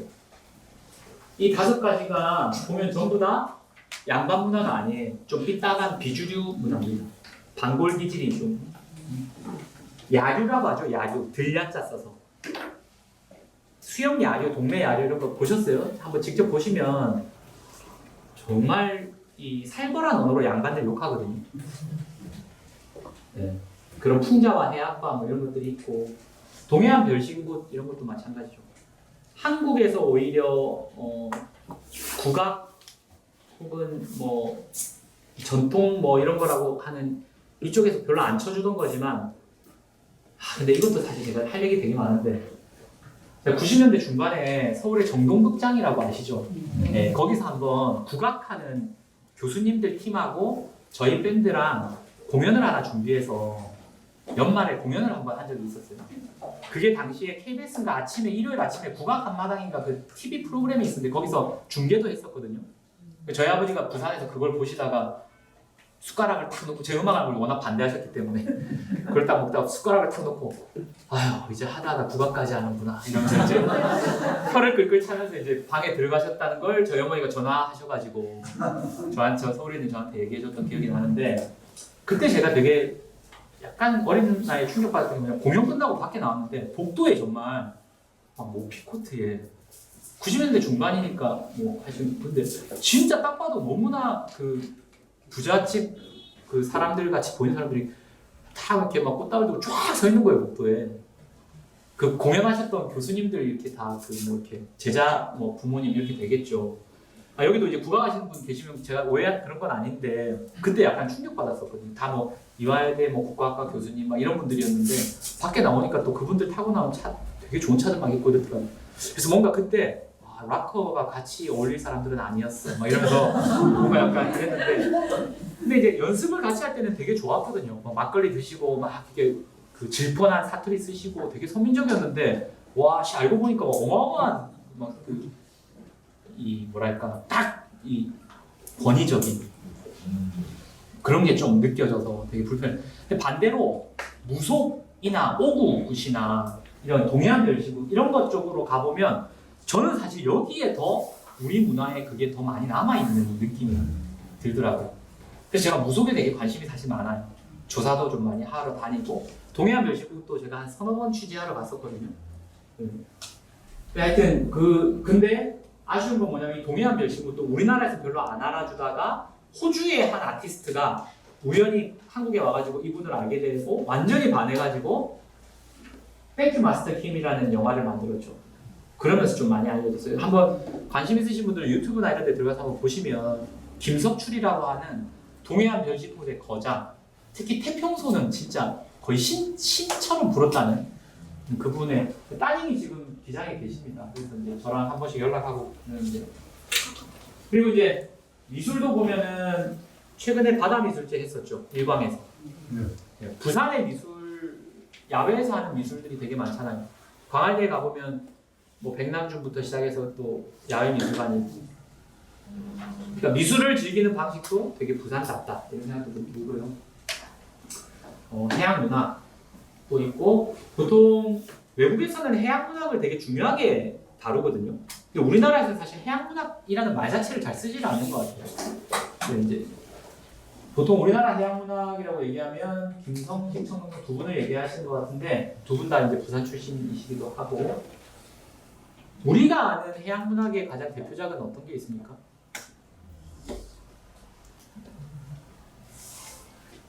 모비딕 같은 거 있죠. 모비딕 같은 거. 네. 네. 그다음에 영화도 사실은 그 우리나라에서 한국 최초가 특히 문화 분야에서 한국 최초가 부산에 되게 많다는 말씀 드렸었죠. 영화도 마찬가지로 영화평론가협회가 한국전쟁 직후에 우리는 부산에서 처음 생겼거든요. 58년도에. 그러고 나서 지금은 이제 너무나 유명한 자랑스러운 영화제가 된 부산국제영화제가 96년도에 시작했고 아시아의 최초로 유네스코 영화상이 되었죠. 대중음악으로 넘어오면 이건 또 제 전공이니까 할 얘기가 많은데 어쨌든 우리나라 최초의 가수 현인이라고 예. 신라의 달밤 부르고 했던 젊으신 분들은 잘 모르시겠죠. 막 떠는 신라의 밤에 뭐 이렇게 막 부르시는 분이 있습니다. 그분이 영도 분이시거든요. 네, 영도 분이시고 부부 가수 뭐 김상국 씨라고 아십니까? 굉장히 걸쭉한 목소리. 그분도 어마어마한 사실 예술가인데 시대를 조금 어떻게 보면 좀 잘못 만나. 예, 엄청난 분이시죠. 그분도 그렇고. 그다음에 제가 또 되게 좋아하는 한대수라고 하는 어찌 보면 우리나라 비주류 음악의 거의 최고봉이라고 할 수 있는 최초의 히피라고도 할 수 있는 지금도 뭐 뉴욕에서 페이스북으로 보면은 지금도 되게 젊게 사시더라고요. 사진 찍고 뭐 이렇게 사실 뭐 현철 선도 있고 그 다음에 한때 우리나라 대중음악에서 되게 중요했던 게 대학가요제, 강변가요제 이런 거였습니다. 거기에서도 보면 부산 출신의 대학생들이 상당히 큰 족적을 남긴 것들이 많죠. 전라대, 뭐 경성대 이런 쪽에 있는.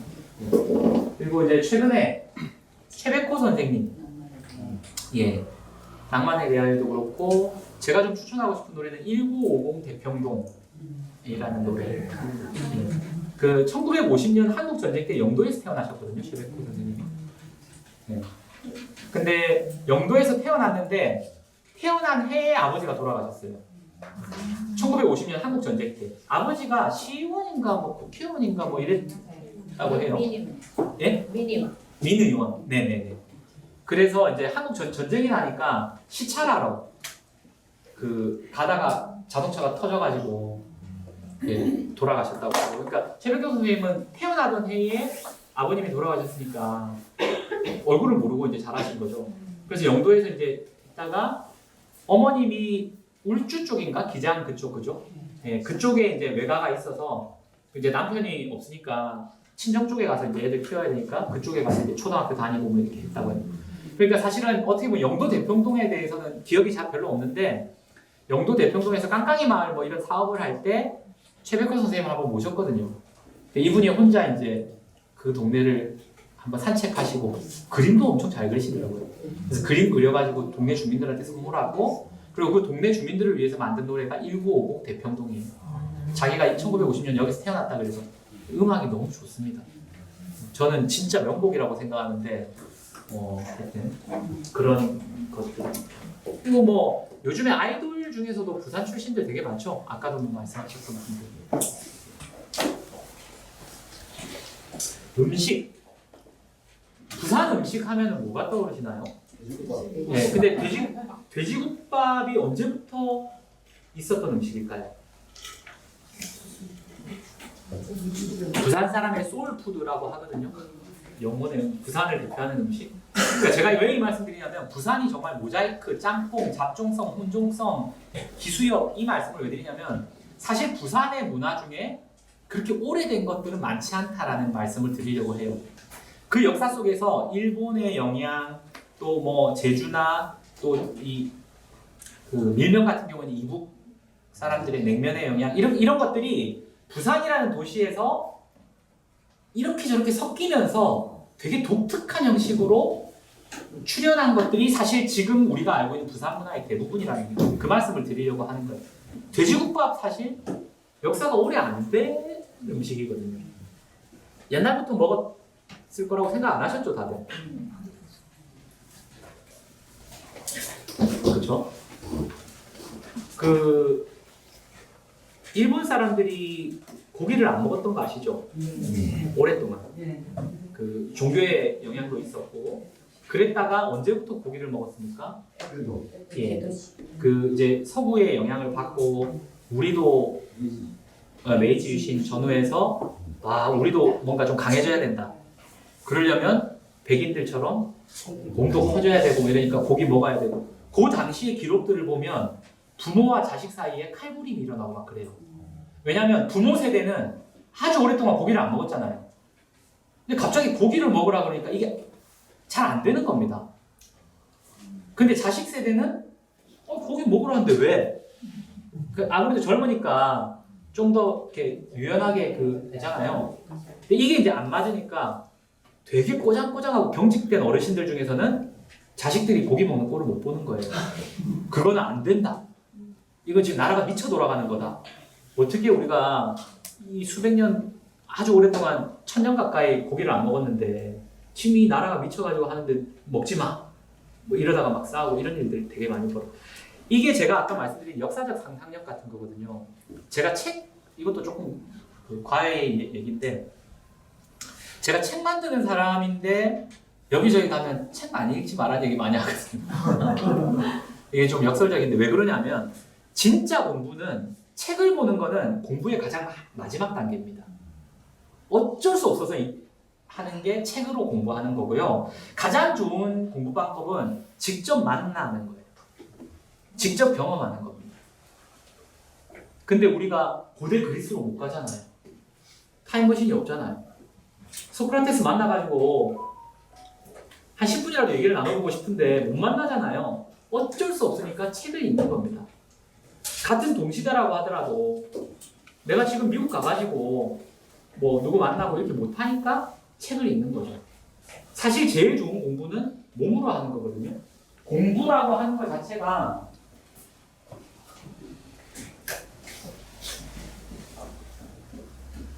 이 공부 한자를 이렇게 써요. 어렵지 않죠? 공부. 이걸 중국 사람들은 어떻게 발음하냐면 쿵푸 이렇게 발음해요. 쿵푸. 쿵푸는 우리가 아는 무술이잖아요. 그러니까 글을 모른다고 해서 공부를 못하냐? 그렇진 않단 말이에요. 우리가 문맹률이 지금처럼 다들 읽고 쓴 지가 얼마나 됐다고요? 얼마 안 됐지 않습니까? 그렇죠. 그럼 옛날에는 글자 모르는 사람들은 공부를 안 했을까요? 그렇지 않아요. 다 공부했거든요. 어떻게 했냐? 몸으로 했단 말이에요. 어른들 하는 거 따라하고 계속해서 뭔가 반복하고 자기의 일상을 만들고, 그래서 습이라고 하죠. 학습. 학이라는 거는 앉아가지고 책 보는 거고, 습은 새의 날갯짓을 본떠가지고 만드는 글자인데 몸으로 파다닥 하다가 떨어지고 부딪히고 상처 입고 그러면서 익히는 걸 습이라고 하죠. 옛날 어른들은 학습에서 습이 되면 학은 버려도 된다 그랬죠. 근데 우리는 지금 거꾸로죠. 오히려 이걸 더 중요하게, 되게 바보 같은 거죠. 근데 하여튼 책을 제가 그렇게 중요하게 이제 여기지 말라라고 하는 이유가 뭐냐면, 그 경험이 되게 중요한 것이기 때문인데요. 하여튼 자, 넘어가겠습니다.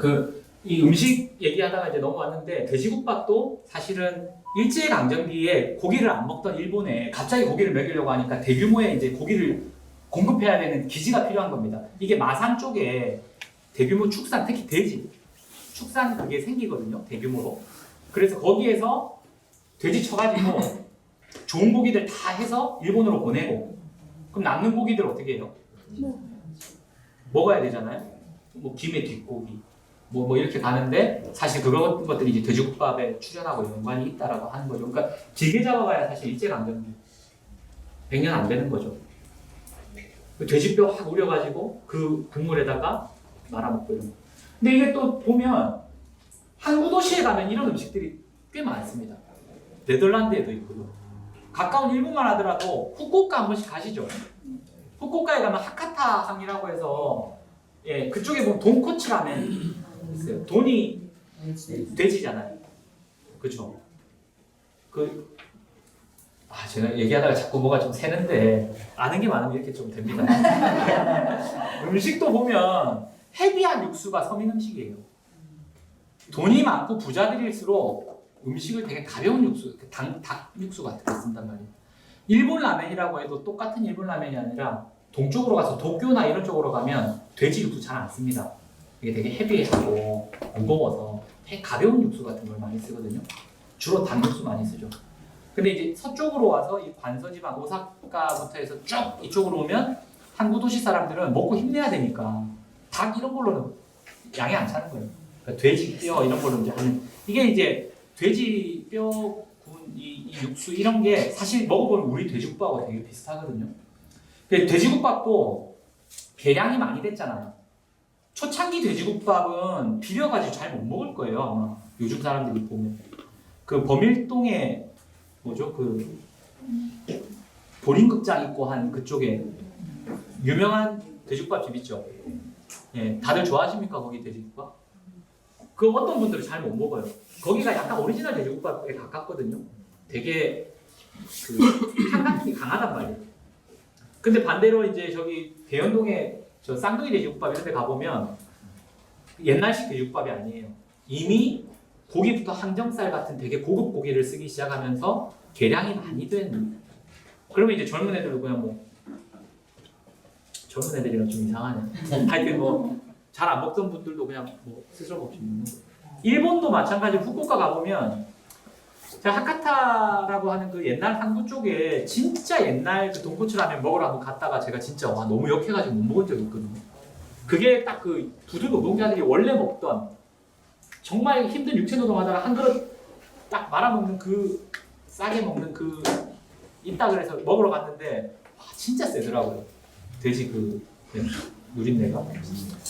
근데 저는 못 먹었지만 왠지 이해는 좀 갔어요. 아 이런 거 먹어야 힘낼 수 있겠다 하더라고요. 하여튼 돼지국밥이 그렇고 밀면도 뭐 너무나 다들 잘 아시죠? 이북의 그 냉면의 영향을 받은 것이고 어묵도 하여튼 그렇습니다. 이런 그 부산의 음식들도 제가 되게 정이 많이 가는 게 뭐냐면 아주 고급스럽거나 비싼 음식들이 없고 대부분 배고픈 서민들이 줄임배를 채우고 힘을 내는데 기여한 음식들이라는 점에서 되게 좀 자랑스럽다. 뭔가 그런 생각이 듭니다. 다문화, 뭐 제가 이제 다양성, 뭐 기수역 이런 얘기했으니까 당연히 항구 도시니까 여러 인종들이 같이 여러 사람들이 있겠죠. 대표적으로 보면 부산역 그 맞은편 있잖아요. 부산역 맞은편에 지금 차이나타운 있죠. 거기가 원래 차이나타운이었나요?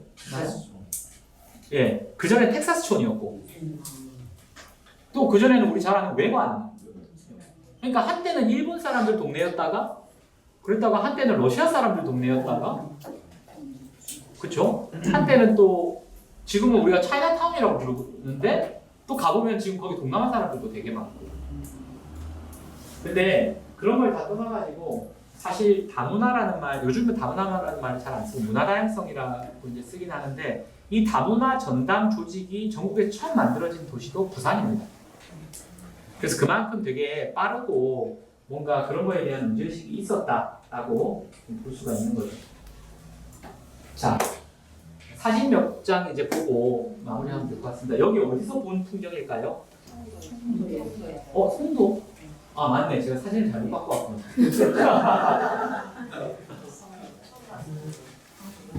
제가 오늘 사실은 조금 일찍 출발한 게 만정이지 오다가 천마산으로 빠져가지고요. 이렇게 한 바퀴 돌다고 거의 5분 전에 도착했습니다. 제가 원래 보여드리려고 했던 사진은 광안대교가 있는 황령산 동두대에서 본 풍경이었어요. 제가 이제 저는 사실 부산에서 그 외국이나 다른 도시에서 친구들이 오면 딱 한 군데만 꼽아봐라. 그럼 제가 이 황령산 정상에 많이 데리고 가요. 그러면 부산이 다 보인다는 거예요. 예, 쭉 전포도 저 서면 쪽부터 다 보이고 그 다음에 만약에 이게 광안대교라고 치면 그 왼쪽 밀락동부터 남천동 그런 얘기들을 제가 막 다 해줘요. 남천동에서부터 한국의 대중문화가 어떻게 발달했고 혹시 힙합 좋아하시는 분들 중에 조피디라고 아시는 분 있습니까? 요즘은 활동을 좀 많이 안 하거든요. 조피디도 저보다 한 2-3살 어린데 3위 아파트 살았었거든요. 그러다가 이제 고등학교 때 미국으로 이제 간 케이스인데 하여튼 걔가 여기 살았었어 뭐 이런 얘기부터 시작해서 이제 막 하고 이제 그렇게 하면 대부분 그 얘기를 들은 친구들이 와 진짜 짬뽕이네 그런 얘기 많이 해요. 왜냐면 이 조그만 황령사에서 바라보는 광안대교를 놓고 밀락의 센터와 하믹 아파트와 이쪽 뭐 이렇게만 놓고 쭉 얘기를 해도 너무나 많은 것들이 거기에 서로 이질적인 것들이 모여있기 때문에 그렇죠. 그리고 이제 사실은 해변이라고 하는 것이 보통 환경이나 여러 가지가 있어서 난개발하기가 좀 그렇잖아요. 그래서 바로 근처를 바로 개발하진 않죠. 근데 광안리는 보면 이게 좋은 건지 나쁜 건지 모르겠지만 해변에서 바로 올라오면 바로 식사하고 술 마시고 뭐 다 되고 그 뒤는 또 재래시장이 있고 그 뒤에는 또 배드타운이고 그 뒤에는 산도 있고 레이어가 되게 많다라고 해야 되나요?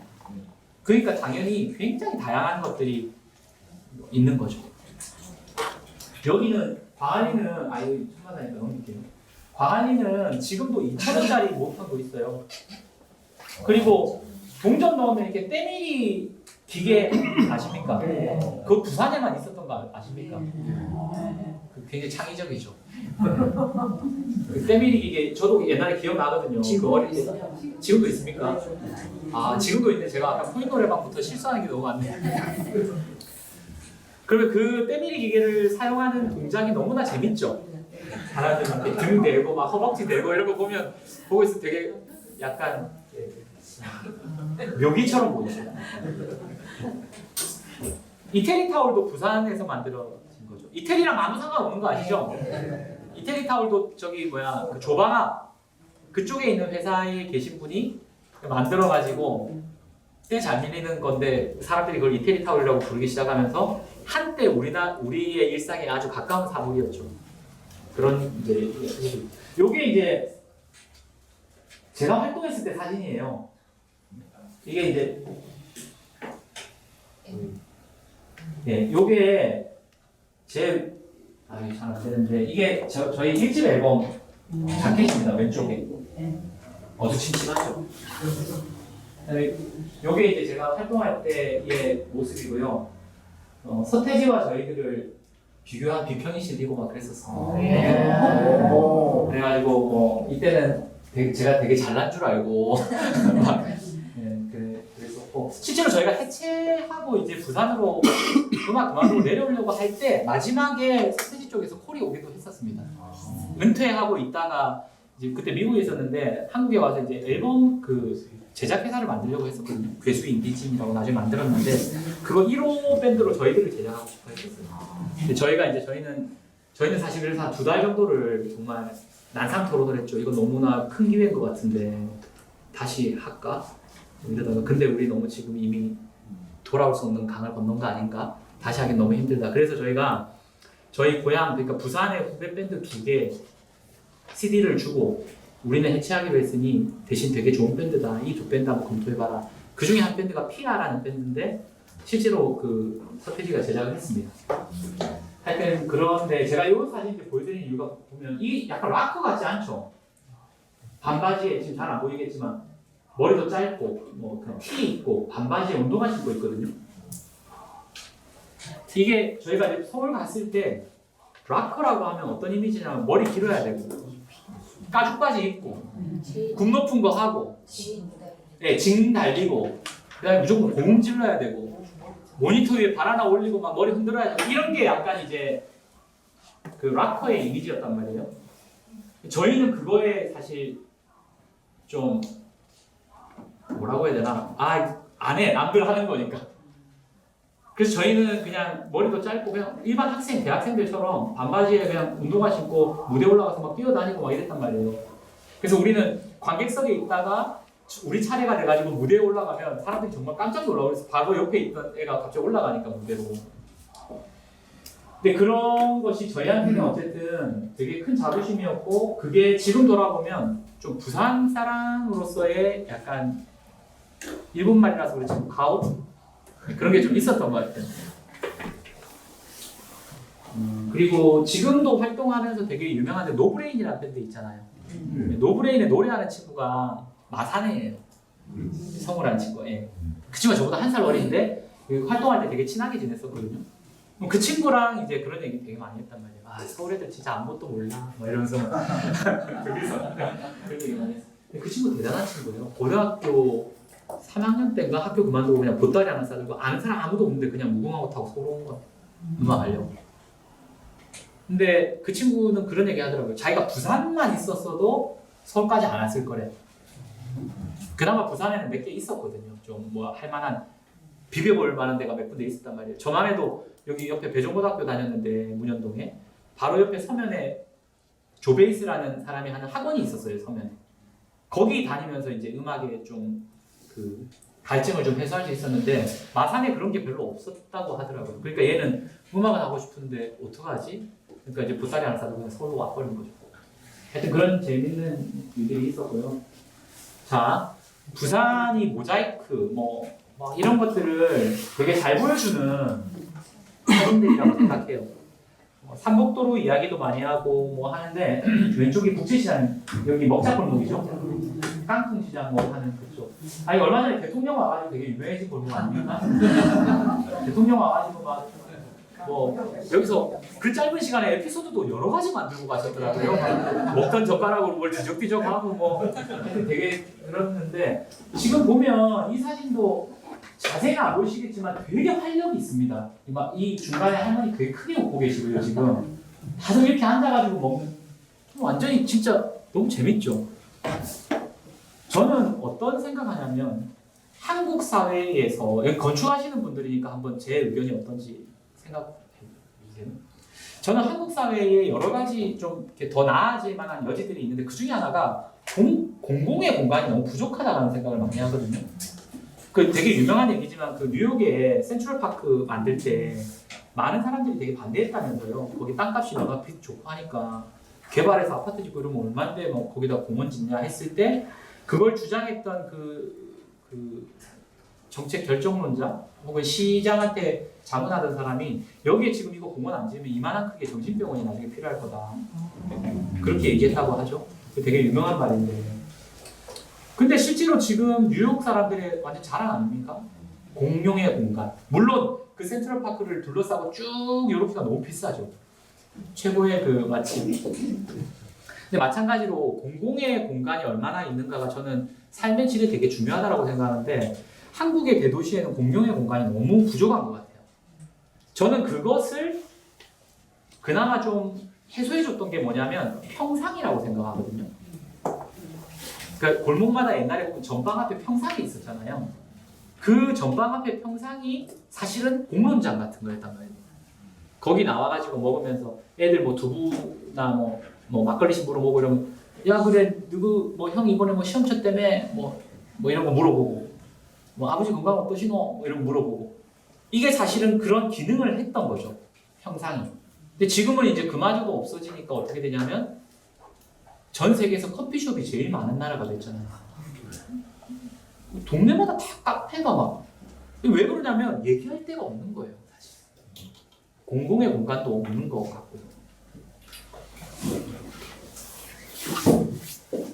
그 말씀을 왜 드냐면 이 사진을 보면 저는 되게 신기하단 말이에요. 이 큰 어떤 이렇게 큰 도로에 사람들 다 그냥 앉아가지고 막 먹고 있는 거잖아요.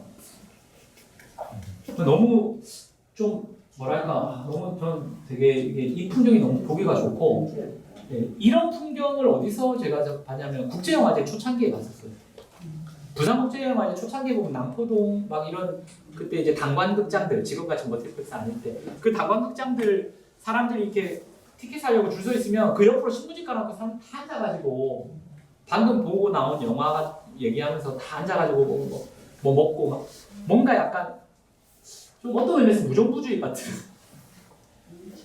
막 온갖 서로 모르는 사람들이 다 막 잡종성처럼 막 다 어울리는 딱 하나의 공통점 영화 좋아한다는 이유로 여기도 이제 뭐 다 그냥 음식 먹으러 온 건데 그리고 여기도 지금 밑에 국제시장인데 잘 안 보이시겠지만 국제시장인데 보면 여러 가지 언어들이 있어요. 뭐 일본어부터 막 한 일본어 간판 지금도 마찬가지잖아요. 일본어 간판 한자 뭐 막 이렇게 있죠. 그러니까 이런 게 저는 이제 되게 부산 다운 풍경이라고 생각해요. 부산을 상징하는 영화 중에 국제시장이라는 아예 영화도 있잖아요. 사실은 그죠. 그리고 오른쪽은 뭐 많이들 아시는 게 감천마을이죠. 감천마을도 되게 창의적이라고 할 수 있습니다. 왜냐하면 한국 전쟁 때 전국에서 다 전쟁 피해가지고 사람들이 몰려들었는데 잠잘 곳이 없는 거예요. 그러니까 다 산으로 올라가는 거잖아요. 올라가는데 어떻게 하냐면 누가 정해주지도 않았는데 그 안에서 자율적으로 뭔가 오토노미 같은 어떤 질서가 생겨나면서 여기다가 집 지을 테니까 뭐 그러면 이렇게 서로 하여튼 뭔가 이렇게 법이 있는 거나 룰이 있는 게 아닌데 그냥 이렇게 해서 도시가 만들어지는 거죠.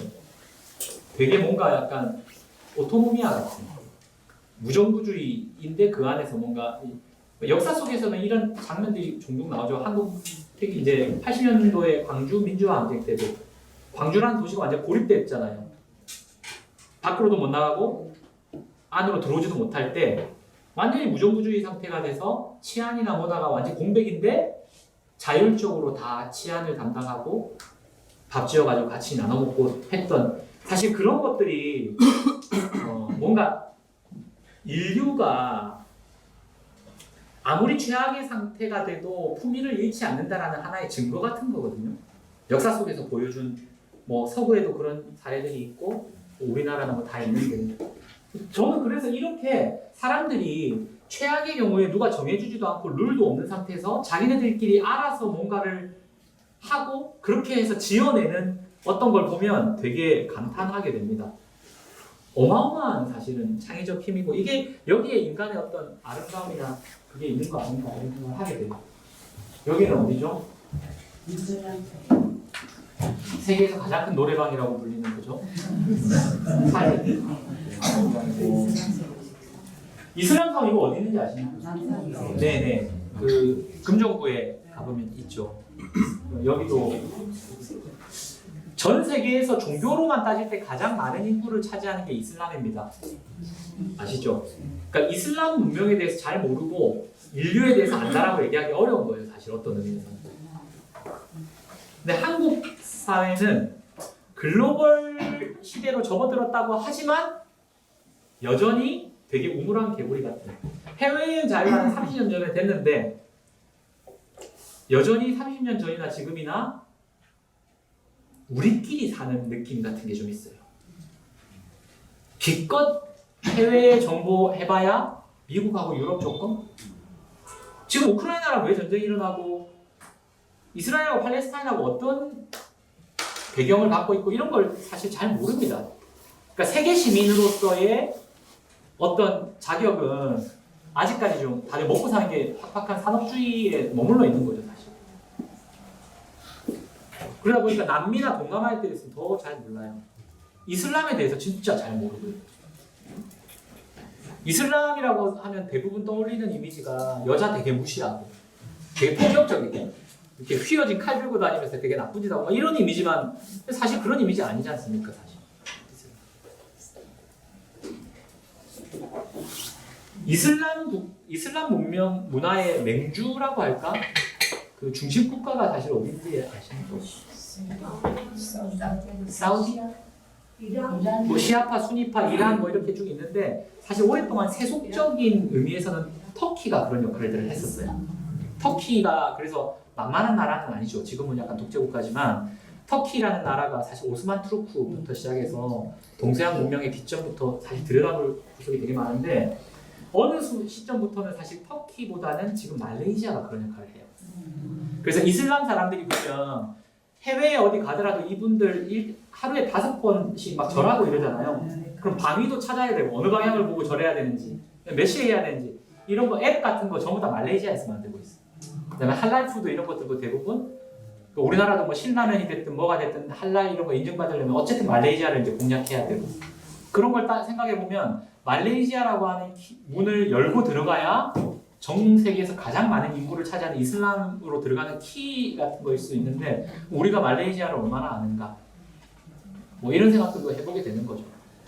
그러니까 그런 게 조금 안타까워요. 그 어느 순간부터 보면 백인들은 길거리에서 말 걸면 되게 위축돼가지고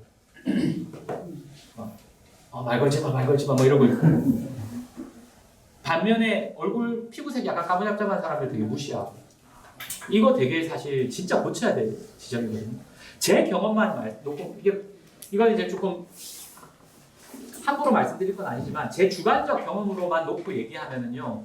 제가 살아오면서 만난 백인 애들은 사실 그렇게 질 좋은 애들이 많지 않았어요. 아니 걔네들은 저랑 잘 지내고 했는데 너 왜 한국에 왔어? 이렇게 이제 보면 사실은 그 나라에서 뭐가 잘 안 되거나 아니면 경우에 따라서 범죄를 저지르고 도망 나온 경우들도 있었고요.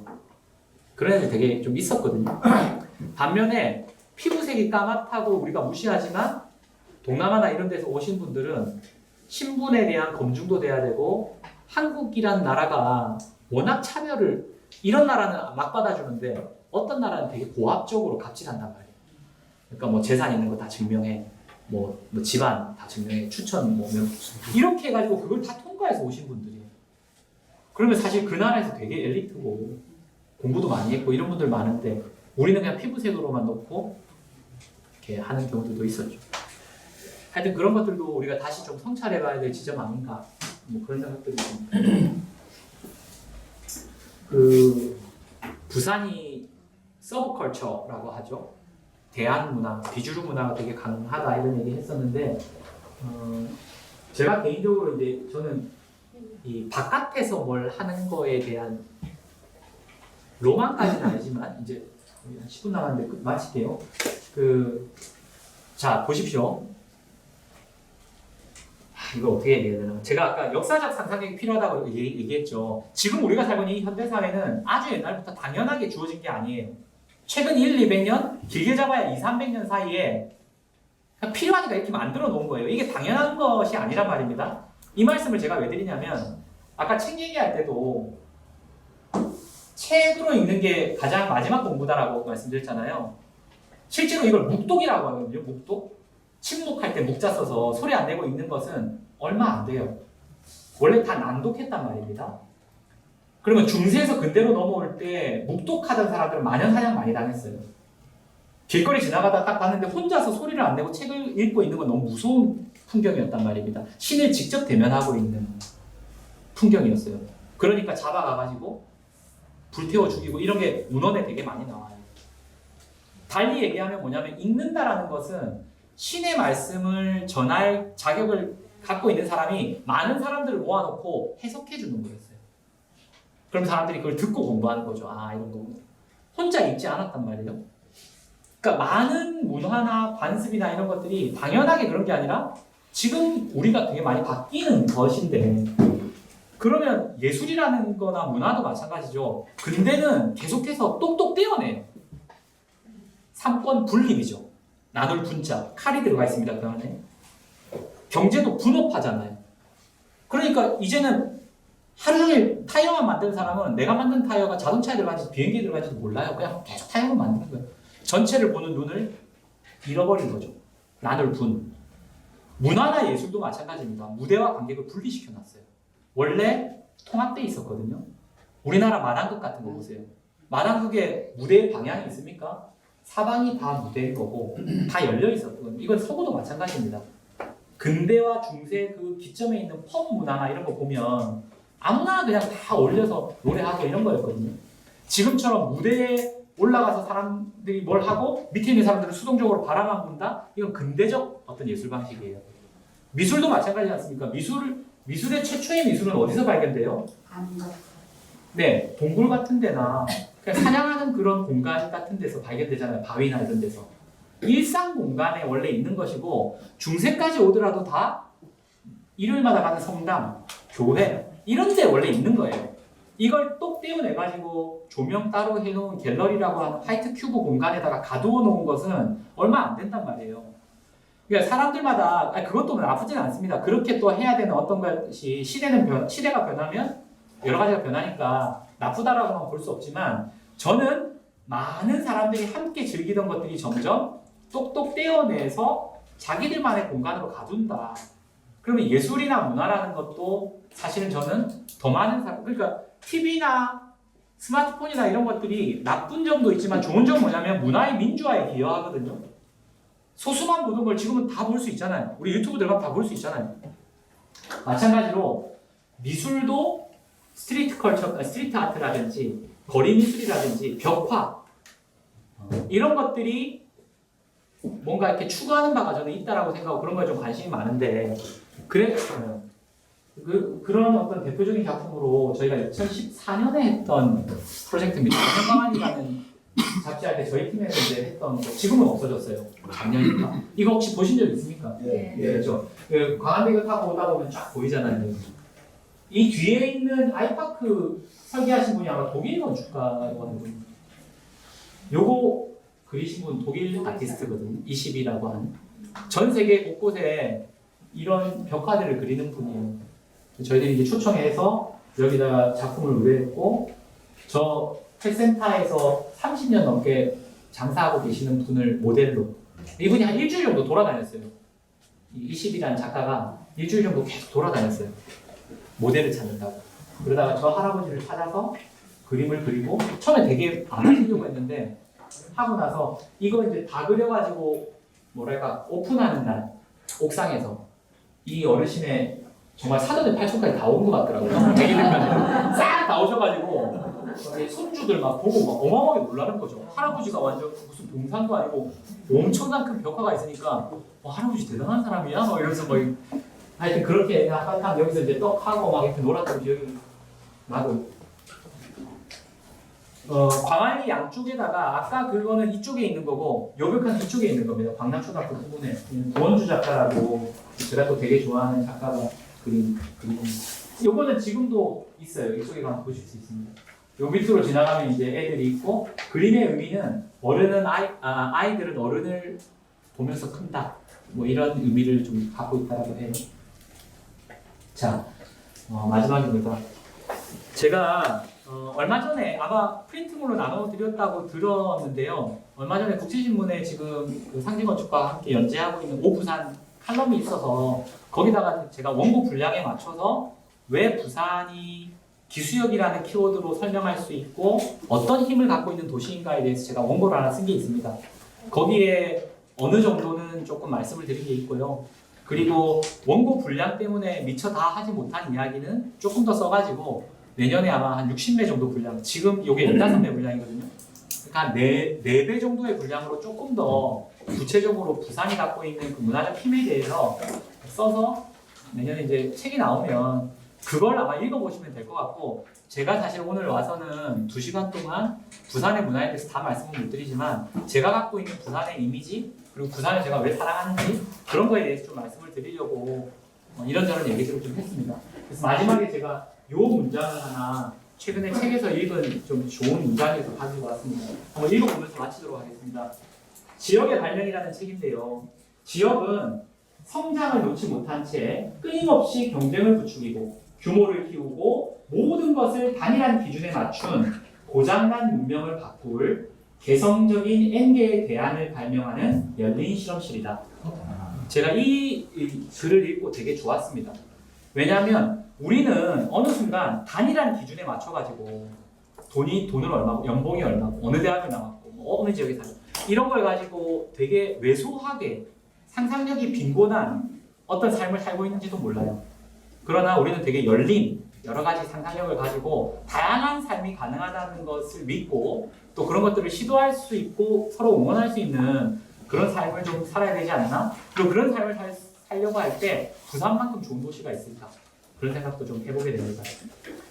신영복 선생님이라고 또 얼마 전에 돌아가신 그 분 계시죠? 그분이 변방을 찾아서라는 얇은 책도 있는데 거기도 그런 비슷한 얘기가 나오거든요.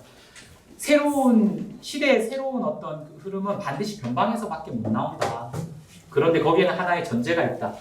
컴플렉스가 없어야 된다.